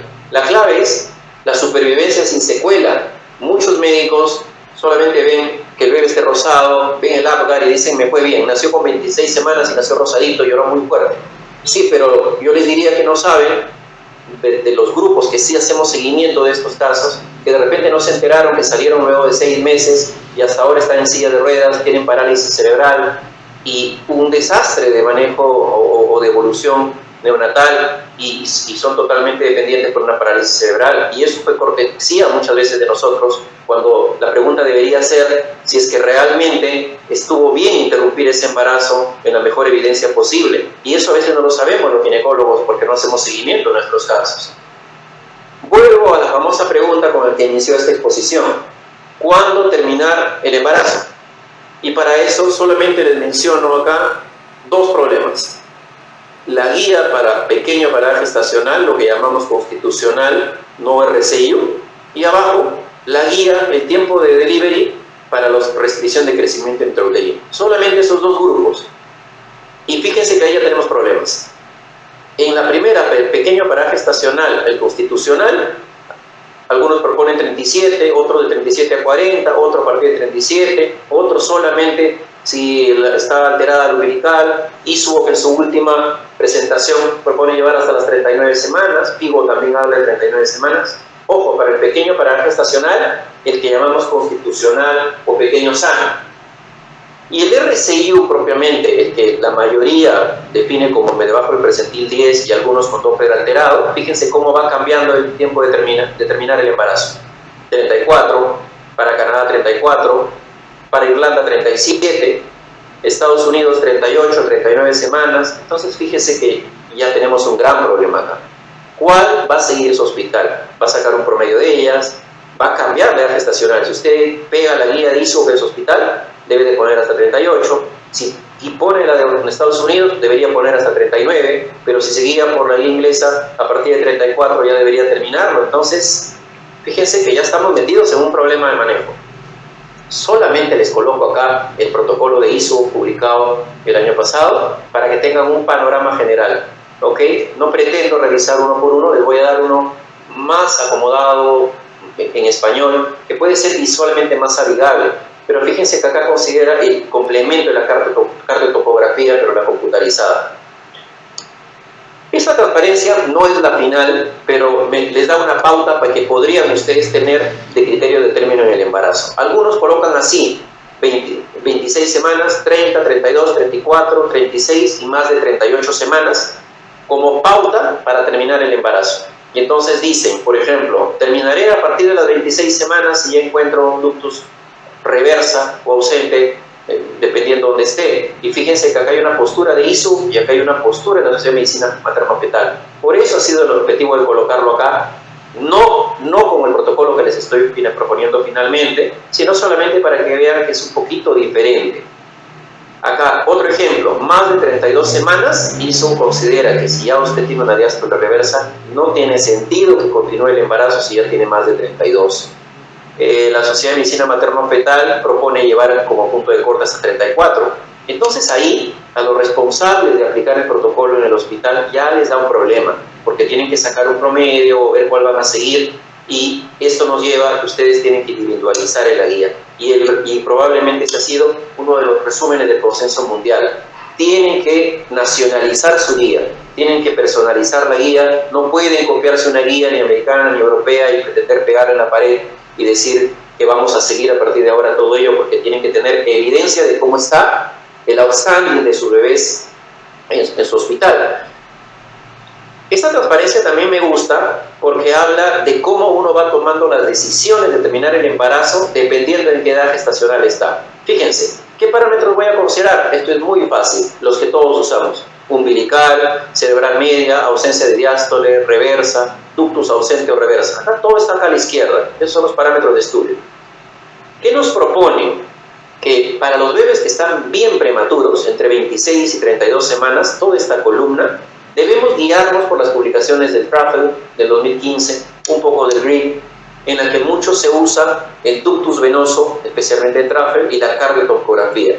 Proponen a los que van a seguir un respaldo de evidencia que debemos de revisar estas guías para este periodo de término de embarazo, entre 26 y 32, guiarse por el ductus y la cardiotocografía, y los que respaldan la evidencia es el TRAFL y el GRID. ¿Cuál es el problema cuando superamos las 32 semanas? Terminar el embarazo entre 32, 33, 34, 35 hasta 36, es lo que en el Congreso Mundial se ha hablado, que hay un gran hoyo negro acá, de falta un poco de nivel de evidencia. Y es por eso que se ha aperturado el programa del proyecto TRAFL 2, que actualmente se está llevando en Europa y que ha sido presentado en el Congreso Mundial, en el que obviamente nos darán respuestas para mejorar las decisiones de este grupo. Si seguimos avanzando en el embarazo y ya llegamos a bebés que tienen 37, 38, y estoy con el dilema de que a qué edad termino el embarazo, tienen que apoyarse en las evidencias de lo publicado en el estudio Digital del 2010 y el estudio ARRIVE de 2019, que habla mucho sobre las ventajas del manejo expectante o de inducir o no una mamá que tiene una patología fetal. Y entonces acá tendrían que revisar lo que dice FIGO, ISO y esto. Este es casi el resumen de lo que está pasando actualmente en el mundo y cuáles son las evidencias que respaldan un término de embarazo en estas etapas. Así que esta transparencia nos va a ayudar mucho, pero capten solamente el principio de qué cosas guían las decisiones de los principales grupos mundiales y cuáles son las publicaciones que todos debemos revisar cuando pretendemos tomar decisiones un poquito a este nivel. Entro a la parte final. ¿Cada cuánto tiempo debo hacer el Doppler? No voy a expandirme mucho, ya nos mencionó algo el doctor Lacunza. Hasta en eso ya es difícil tratar de llegar a consenso. Fíjense, solamente la frecuencia de control en bebés pequeños constitucionales, en las que no tienen problema de Doppler. Otros cada 2 semanas, otros cada 4 semanas, cada 2, 3 semanas. Así que hay que agarrarnos para las dificultades de este tipo. ¿Cuáles son los aportes para el 2022, las rutas de investigación en RCIU que nos deja el Congreso Mundial? 1, estudiar el Placental Growth Factor para RCIU. Ayuda mucho cuando tenemos muchos casos de bebés pequeños que no sabemos si son placentarios o no, que por las uterinas no nos pueden haber dado mucha información y entonces se empiezan a usar. Nosotros hemos usado, actualmente estamos usando en el Hospital Rebagliati, hemos usado un demo de tener la gran ventaja de usar biomarcadores y hemos usado el factor de crecimiento placentario, el PLGF, y hemos usado el Placental Growth Factor, ¿no? Y hemos usado que nos hemos dado cuenta que valores menores a 50 se han asociado a RCIU con deterioro fetal progresivo. Y eso no es una novedad, esta es una publicación ya conocida, europea, en la cual estudian el Placental Growth Factor y usan un punto de corte de 100. La gran ventaja es aplicarlo y hacia eso va la ruta de investigación que actualmente estamos usando y que tenemos el gran placer de haber usado los biomarcadores en preeclampsia como predictores y también para casos de medicina fetal, de diferenciar entre lo que llamamos un RCIU placentario o no placentario. Otro de los planes de trabajo para el 2022 es las curvas de crecimiento. El grupo de China está trabajando mucho en eso y es los grupos de investigación de los siguientes 5 años. Analizar la efectividad que hasta ahora probablemente no haya tenido mayor impacto porque es necesario llegar antes. Esto de los percentiles nos ayuda para los congresos, para de forma práctica dar definiciones, pero por supuesto que tenemos problemas en la sensibilidad y especificidad de los diagnósticos, de los valores predictivos, así que hacia eso está caminando. Una tarea también que está quedando ahorita y que queda para el correlato es el uso de la arteria coronaria derecha distal, específicamente para medir el efecto adverso perinatal en RCIU, y es todo un tema de congreso que seguramente se va a manejar todo el año que viene. Entonces intento actualizar las líneas de investigación en este momento de RCIU. Una de las cosas más importantes, el seguimiento neurológico. Está clarísimo que no basta con ver cómo nació y cuánto pesó, sino qué ha pasado con esos bebés, y todos los grupos fetales que se precian de tener experiencia en medicina fetal de nuestro país no pueden dejar de hacer seguimiento de sus casos. Para esto les presento esta publicación que probablemente sea la única de su envergadura a nivel nacional, en la que se publicó en la revista de Nuestra Sociedad el pronóstico perinatal, lo que pasó con los bebés, de todos los bebés que tuvieron alguna alteración Doppler en el Hospital Rebagliati. Hace poco nuestro hospital esta semana ha recibido un premio muy importante, el premio Hipólito Unanue de los mejores trabajos de investigación específicamente por el estudio de la placenta, no solamente con fines de restricción fetal, sino también para temas de cirugía fetal, y eso nos precia de poner al Hospital Rebagliati entre los principales grupos de investigación, y ese debe ser el modelo a seguir de nuestros hospitales para entender qué sucede. En esta población nosotros revisamos los resultados de los Doppler alterados, pero fundamentalmente nos concentramos en las discapacidades que se motivaron, las auditivas, desarrollo motor, las oculares y todo el patrón neonatal. ¿Cuál es el comentario? Estoy en mis 3 últimas transparencias. Contra todo pronóstico que podrían pensar, no hubo mayor diferencia en los tipos de Doppler en el Apgar al nacer, tampoco en el pH arterial, que podríamos pensar, el gol estándar, medir el AGA de cordón respecto al Doppler alterado. Si bien es cierto hubieran diferencias, no fueron significativas. Entonces, ¿qué pasó? ¿Qué pasó con los bebés que tenían Doppler alterado, el famoso estadio 2, 3 que sale en nuestros informes?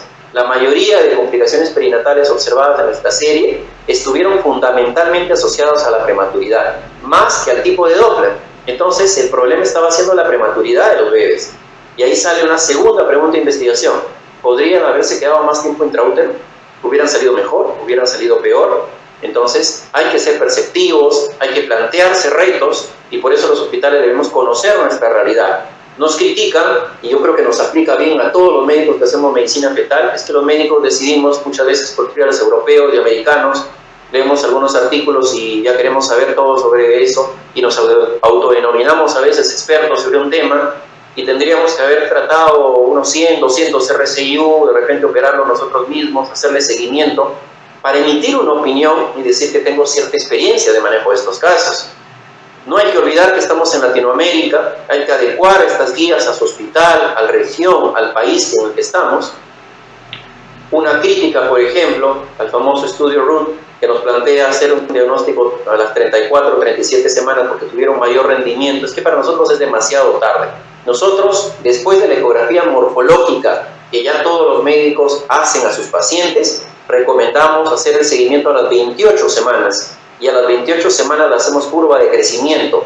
No solo el percentil, porque puede estar en percentil 25, 20, pero ya es una restricción de crecimiento notoria. Y luego las semanas que siguen nos demuestran que comienzan a haber alteraciones Doppler. Así que si esperamos hacer lo que nos propone el estudio Root, a las 34 o 36 semanas es demasiado tarde. Ya no nos interesa, no nos ayuda a nuestra realidad latinoamericana, y es por eso que les digo que tenemos que adecuar. Lo que leen está bien para estudiarlo, para aprenderlo, para saber qué evidencia hay, pero ustedes tienen que hacer sus propias evaluaciones locales, nacionales.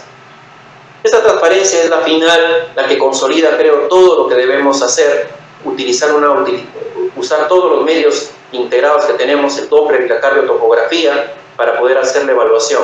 Y a eso, un correlato final sobre la cardiotopografía. Se ha hablado mucho, y se los escuché a varios ponentes en varias conferencias, de que el grupo inglés ha trabajado con cardiotopografía computarizada y que todos los estudios de Truffle, si los vamos a seguir, debemos guiarnos solo los que tienen computarizada, y eso no es así, porque hay muchas publicaciones que han demostrado que la evidencia de las diferencias entre una cardiotopografía computarizada y la visual no son como las que nos habían dicho, y nosotros en Latinoamérica usamos la cardiotopografía observacional y nos ayuda mucho, y debemos usarla para aplicar nuestros protocolos de manejo de restricción de crecimiento, y ya lo estamos usando.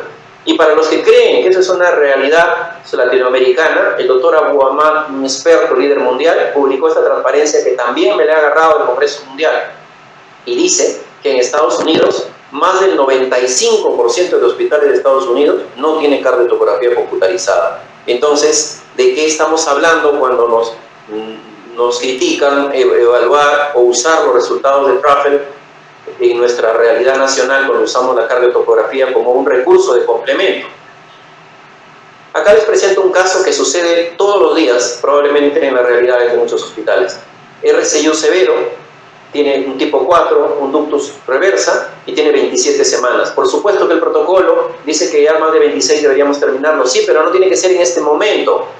Si todavía no tiene desaceleraciones, así esté una variabilidad cortita de lo que podría ser computarizado un punto de corte para transfer para terminar embarazo, todavía mientras que no tenga desaceleraciones espontáneas, podemos completar maduración pulmonar si no lo han hecho, podemos dar neuroprotección con sulfato de magnesio y monitorizar el ductus para ya poder terminar el embarazo.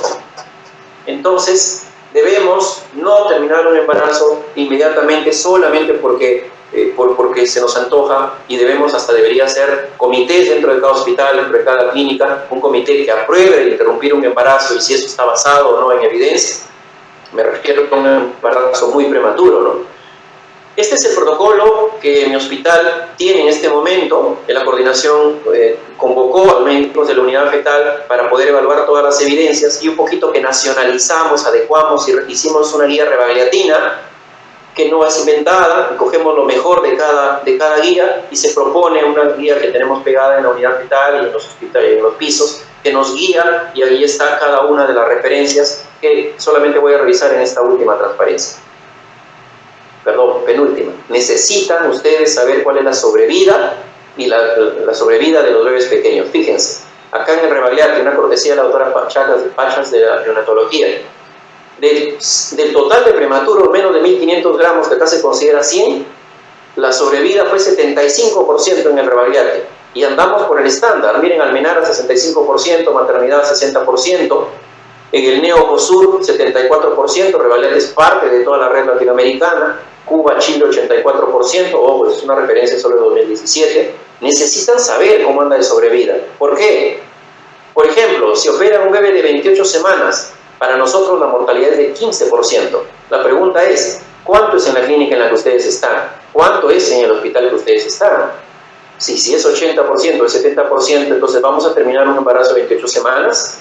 Entonces, una de las recomendaciones es que cuando vamos a manejar un bebé pequeño, no solamente por el Doppler, que se necesita gente muy entrenada para hacer un seguimiento de bebés con RCIU, necesitamos tener un servicio de neonatología poderoso que nos pueda respaldar un término de embarazo. Si en la clínica solo tenemos un ventilador y se arma un equipo de neonatología solo tipo retén cuando tenemos un caso, de verdad que tienen que pensárselo, de repente derivar a un lugar que tenga el soporte de manejar estos casos. Así el grupo de medicina fetal puede hacer esos Dopplers, tienen que tener todo el equipo completo.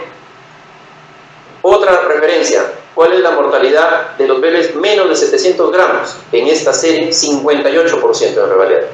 Es bastante, entonces tenemos que pensarnos. A veces creemos que ya tiene 27 y estoy en Rebagliati, y a veces me puedo considerar que estoy en Europa y termino un embarazo, y deben de saber que probablemente más del 50% de sus bebés se puede morir.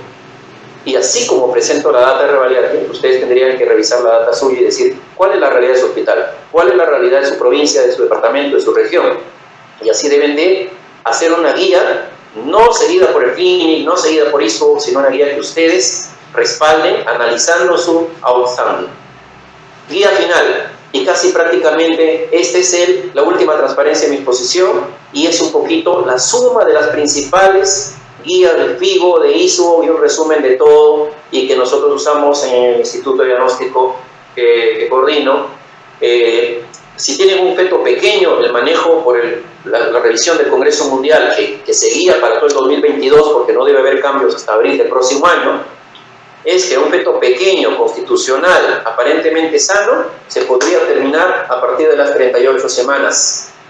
Si tienen un bebé que ya tiene alteraciones Doppler, el que el Clinic llama RCIU tipo 1, con algún tipo de alteración Doppler, pero todavía no tiene umbilical ausente, a partir de las 37 semanas ya deben de terminar el embarazo. No suma y no reditúa mucho avanzar mucho más. Si tienen diástole ausente, a partir de 32 o 34 semanas, dependiendo de dónde están, ya no deberían continuar ese embarazo. Y si hay una diástole reversa, más de 32 semanas no debería ya seguirse, dependiendo de dónde están, obviamente. Y si hay un ductus de reversa, a partir de la semana 26, muchos grupos continúan hasta las 28 semanas. Nosotros lo hemos hecho, continuando con cardiotocografía continua, un Doppler cada 48 horas, a veces diario también, de acuerdo al protocolo, y complementando con cardiotocografía. Este es casi un consolidado mixto que reúne las principales guías mundiales del momento al 2022, y esas son las que se las dejo como propuesta acá, en un intento de consolidar lo que ustedes ya han visto que es bastante diferente. ¿ok? Los controles, de acuerdo a cada tipo, deben ser la mayoría semanal, si está muy bien, y cada 72 horas si no está muy bien, o cada 24 o 48 horas, de acuerdo a la realidad de su institución. Conclusiones. Este último congreso antes de la etapa COVID que se realizó en Italia, un congreso solo para retardo de crecimiento intrauterino, existe el acuerdo y probablemente esta es la única conclusión que les dejo, que cada institución debe tener protocolos claros de vigilancia fetal y criterios de interrupción, un punto de corte, y eso está demostrado que disminuye la mortalidad perinatal de RCI en sus lugares. Les dejo con nuestro residente del Hospital Rebagliati, que es el futuro de la medicina materno-fetal, dónde estará cada uno de ellos de acá a 5 años, dependerá de cada uno de ellos, pero trabajamos para que ellos se formen en todos estos conceptos. Y nada, muchas gracias, esto es lo que le venía a traer el día de hoy. Muchísimas gracias, doctor Huerta. Lo invito a quedarse con nosotros para las preguntas, así como a la doctora Ballenas y al doctor Lacunza. Gracias a todos los colegas por estar aquí presentes en las exposiciones. Sabemos que los tres son expertos, así que quien quiera tomar la mano para las respuestas, encantado. Acá vamos a tratar de resumir algunas cosas. El doctor Betancourt preguntaba sobre la prevención antes de que el doctor empezara su charla, así que si quiere ampliar algo o terminar algo sobre la prevención de restricción de crecimiento, doctor.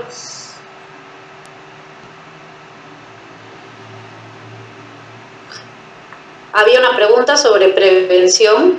El doctor Huerta ha tocado muy bien ese tema, así que solamente si quieren complementar algo sobre esa pregunta, algunos de los panelistas.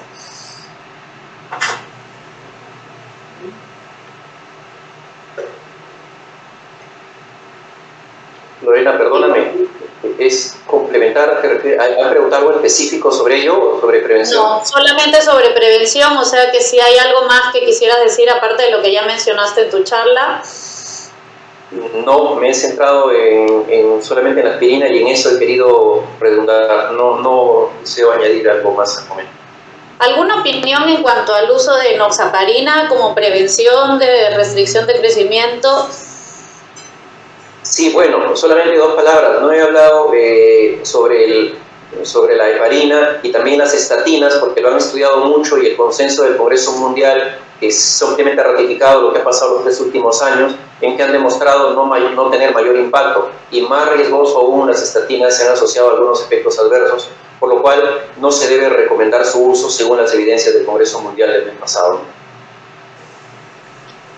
Y en cuanto a la dosis de aspirina, sabemos que no existen suficientes estudios sobre aspirina de menos dosis de la que nosotros manejamos. Sabemos que en Perú no tenemos 150, mucha gente utiliza 100, parte una, utilizan 81, se toman 2.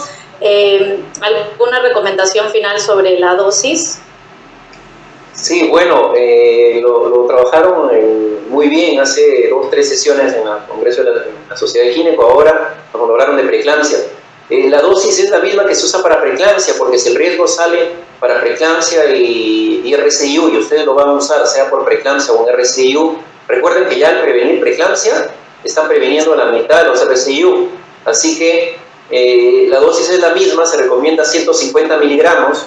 Ahora, ¿cómo llegar a los 150 miligramos es el reto? Porque tenemos presentaciones de 80, y los que tienen 80 deben usar 2 tabletas, y los que tienen lamentablemente 100, obviamente se menciona que partir una de las tabletas produce varias desventajas, y probablemente entre usar una pastilla partida por la mitad a usar 100 probablemente haya pocas diferencias. Por lo pronto, menos de 100 no deben de dejar de usar, según casi la mayoría de consensos mundiales, ¿no? Sí, muchas gracias, doctor. A ver, esta pregunta dice, con el tiempo el parámetro biométrico para definir restricción de crecimiento fetal debería ser solo el perímetro abdominal, ya que los otros parámetros aparentan no tener mayor influencia sobre el peso. Bueno, me atrevo a contestar esta pregunta. Creo que de todas maneras los 3 parámetros que estamos utilizando actualmente, además de obviamente el ponderado fetal, deben de permanecer siendo considerados porque, como lo mencioné antes, la insuficiencia placentaria va a afectar inicialmente el perímetro abdominal, es verdad, pero también va a afectar la circunferencia cefálica y también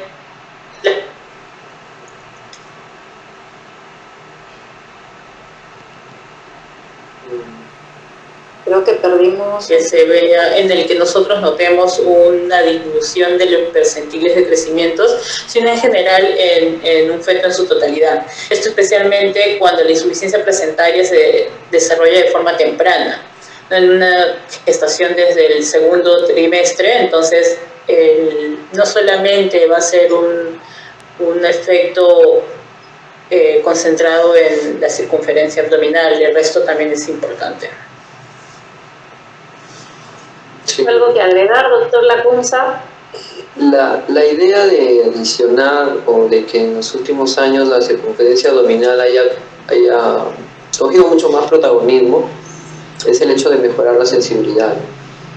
Cuando nosotros hacemos la biometría, a veces la influencia que tiene en el cálculo matemático de la fórmula de una cabecita grande o un fémur corto pueden llevarnos a confusión. Y como se vio en estudios anteriores, ya un poquito más antiguos, medir solamente la circunferencia abdominal eliminaba un poco esta variabilidad y era más sensible. Por eso es que en los nuevos consensos ha cogido bastante protagonismo. Yo no creo que en el tiempo solamente quede la circunferencia abdominal, porque no tendría sentido. La idea siempre va a ser lo más sensibles posible para encontrar a todos los casos, ¿no? Dado que es una definición nada más. Muchas gracias, doctor. Sí. Me permite, doctora Lorena. Yo creo que la preocupación viene por el tema del perímetro abdominal cuando consideramos la biometría, sobre todo los que trabajamos con Hadlock, es cuál nos correlaciona un poquito mejor para poder captar los RCIU. Y es cierto que el perímetro abdominal es el que más se afecta. Entonces, cuando no tenemos una buena idea de la fecha última regla, como sucede con muchos pacientes que manejamos, probablemente el perímetro abdominal nos distraiga porque nos dé una edad gestacional modificada, ¿no? Así que tenemos ahí varios aspectos para la consideración del perímetro abdominal cuando tenemos bebés pequeños y queremos detectar su diagnóstico de RCIU, porque nos va a salir una semana muy baja cuando no tenemos una FURI o una eco precoz. Así que probablemente por eso es que el fémur y el parietal terminan siendo unos buenos parámetros a los que hacemos controles de mujeres que no tienen la FUR. Creo que para una realidad como la nuestra, europeizarnos y considerar el perímetro abdominal solamente nos va a alejar del objetivo, ¿no? Nosotros como país tenemos bastante problemas solamente para trabajar de una forma tan simple como es el de bajo el percentil 10. Eso casi nos debe guiar para seguir el primer step, que es dominar un poquito las definiciones. Entonces, al menos detectar con lo que vayamos a usar, si tablas locales, nacionales o las biométricas de Hadlock de la máquina, es un bebé debajo del percentil 10, ya se nos hace más fácil. Todos hemos aprendido que eso es un bebé pequeño. Ahora, clasificarlo ya como subclasificaciones, debemos usar los recursos que tenemos a la mano. Así que probablemente ponernos exquisitos a la hora de definir un poquito el diagnóstico para mejorar el valor predictivo, la sensibilidad y especificidad, no creo que sea un camino adecuado, al menos para los grandes hospitales, para los grandes centros hospitalarios. Gracias, doctor. Tenemos aquí una pregunta del doctor Oviedo. Dice, en restricción de crecimiento de inicio precoz, ¿qué indicadores podemos usar para detectar deterioro agudo?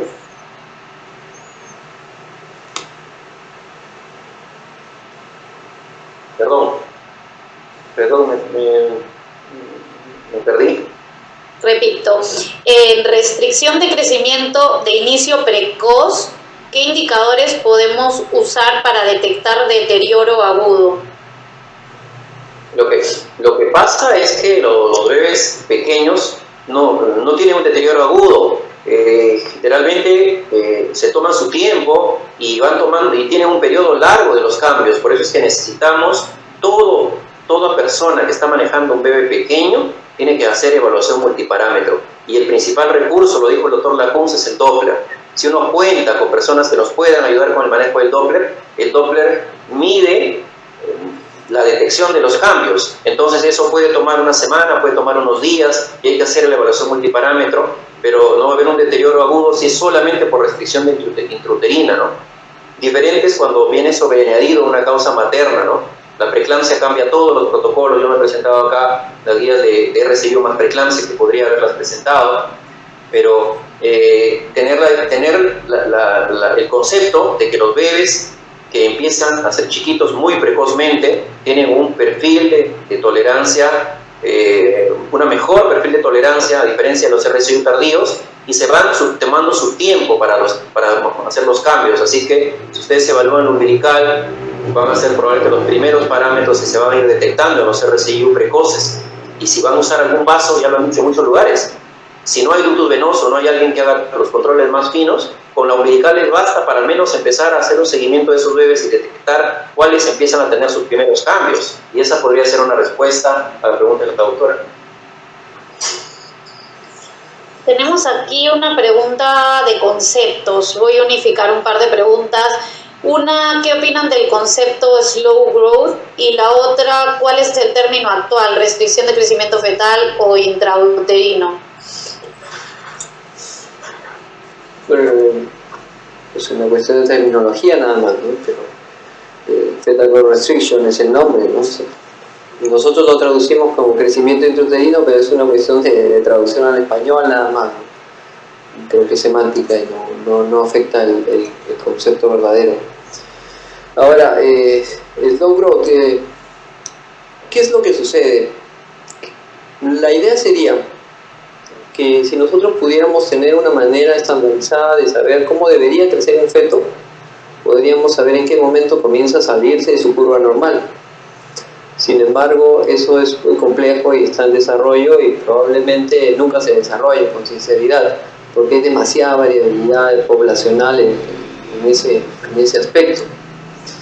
Lo que sí podemos hacer es intentar establecer en qué momento un bebé podría terminar siendo una restricción de crecimiento, si consideramos que el concepto de insuficiencia placentaria abarca a los percentil menor al 10, pero obviamente deben haber fetos en insuficiencia placentaria que no están en percentil menor al 10, que están en 15, en 20, en 25.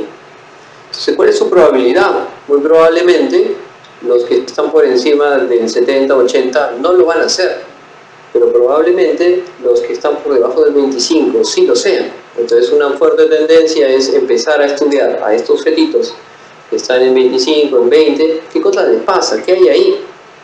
Y por ahí va un poco el concepto, ¿no? Si es que vemos que este bebito está creciendo en 25, prestarle atención porque puede ser que exista, que llegue a ser una restricción, o sea, cumplir los criterios de restricción. ¿Qué pasa con el Doppler? El Doppler es una herramienta, tiene capacidades, pero si nosotros sometemos al Doppler a poblaciones en las cuales no debemos someterla, vamos a encontrar resultados confusos. ¿De acuerdo? Entonces, quizá en esta población en la que su velocidad de crecimiento está disminuyendo y todavía tengan Doppler normal, no debemos usar el Doppler, deberíamos utilizar otras cosas. Y ahí ya tendríamos que saltar a otras realidades en las cuales empezar a utilizar factores angiogénicos, que como ya lo han demostrado estudios, realmente nos avisan bastante antes del Doppler si realmente aquí existe insuficiencia placentaria y eso correlacionado con el crecimiento. Muchas gracias, doctor Lacunza. Muchas gracias, doctora Ballenas. Muchas gracias, doctor Huerta. Excelentes exposiciones. Sacamos en conclusión que tenemos que unificar criterios y utilizar protocolos de acuerdo a lo que corresponde a nuestra realidad. Las charlas quedan grabadas, así que les dejo con el doctor Antonio Ciudad para el respectivo cierre del presente simposio. Muchas gracias, doctora Lorena Campodónico. Muchas gracias a los ponentes, realmente excelentes presentaciones. A nombre de la Sociedad Peruana de Obstetricia y Ginecología queremos agradecer a la doctora Ballenas, al doctor Lacunza, al doctor Huerta y por supuesto a la doctora Campodónico por su excelente moderación. Queremos también dar la bienvenida a los colegas de Latinoamérica que nos acompañan hoy día en la noche. Hay colegas de Guatemala, Salvador, Nicaragua, Ecuador, Argentina y Chile que han estado presentes en la reunión hoy día en la noche. A todos ellos la bienvenida, por supuesto, a todos los presentes en forma virtual también. Estamos solamente el anuncio que este jueves hay otra sesión científica cuyo moderador es el doctor Matsumura y el tema será osteoporosis en la posmenopausia, qué hacer para evitar fracturas. Muchísimas gracias a todos, muy buenas noches, nos vemos el jueves. Buenas noches. Hasta luego. Gracias por todo. Hasta luego, doctor. Hasta luego, Romel. Hasta luego. Adiós, buenas noches, gracias. Hasta luego.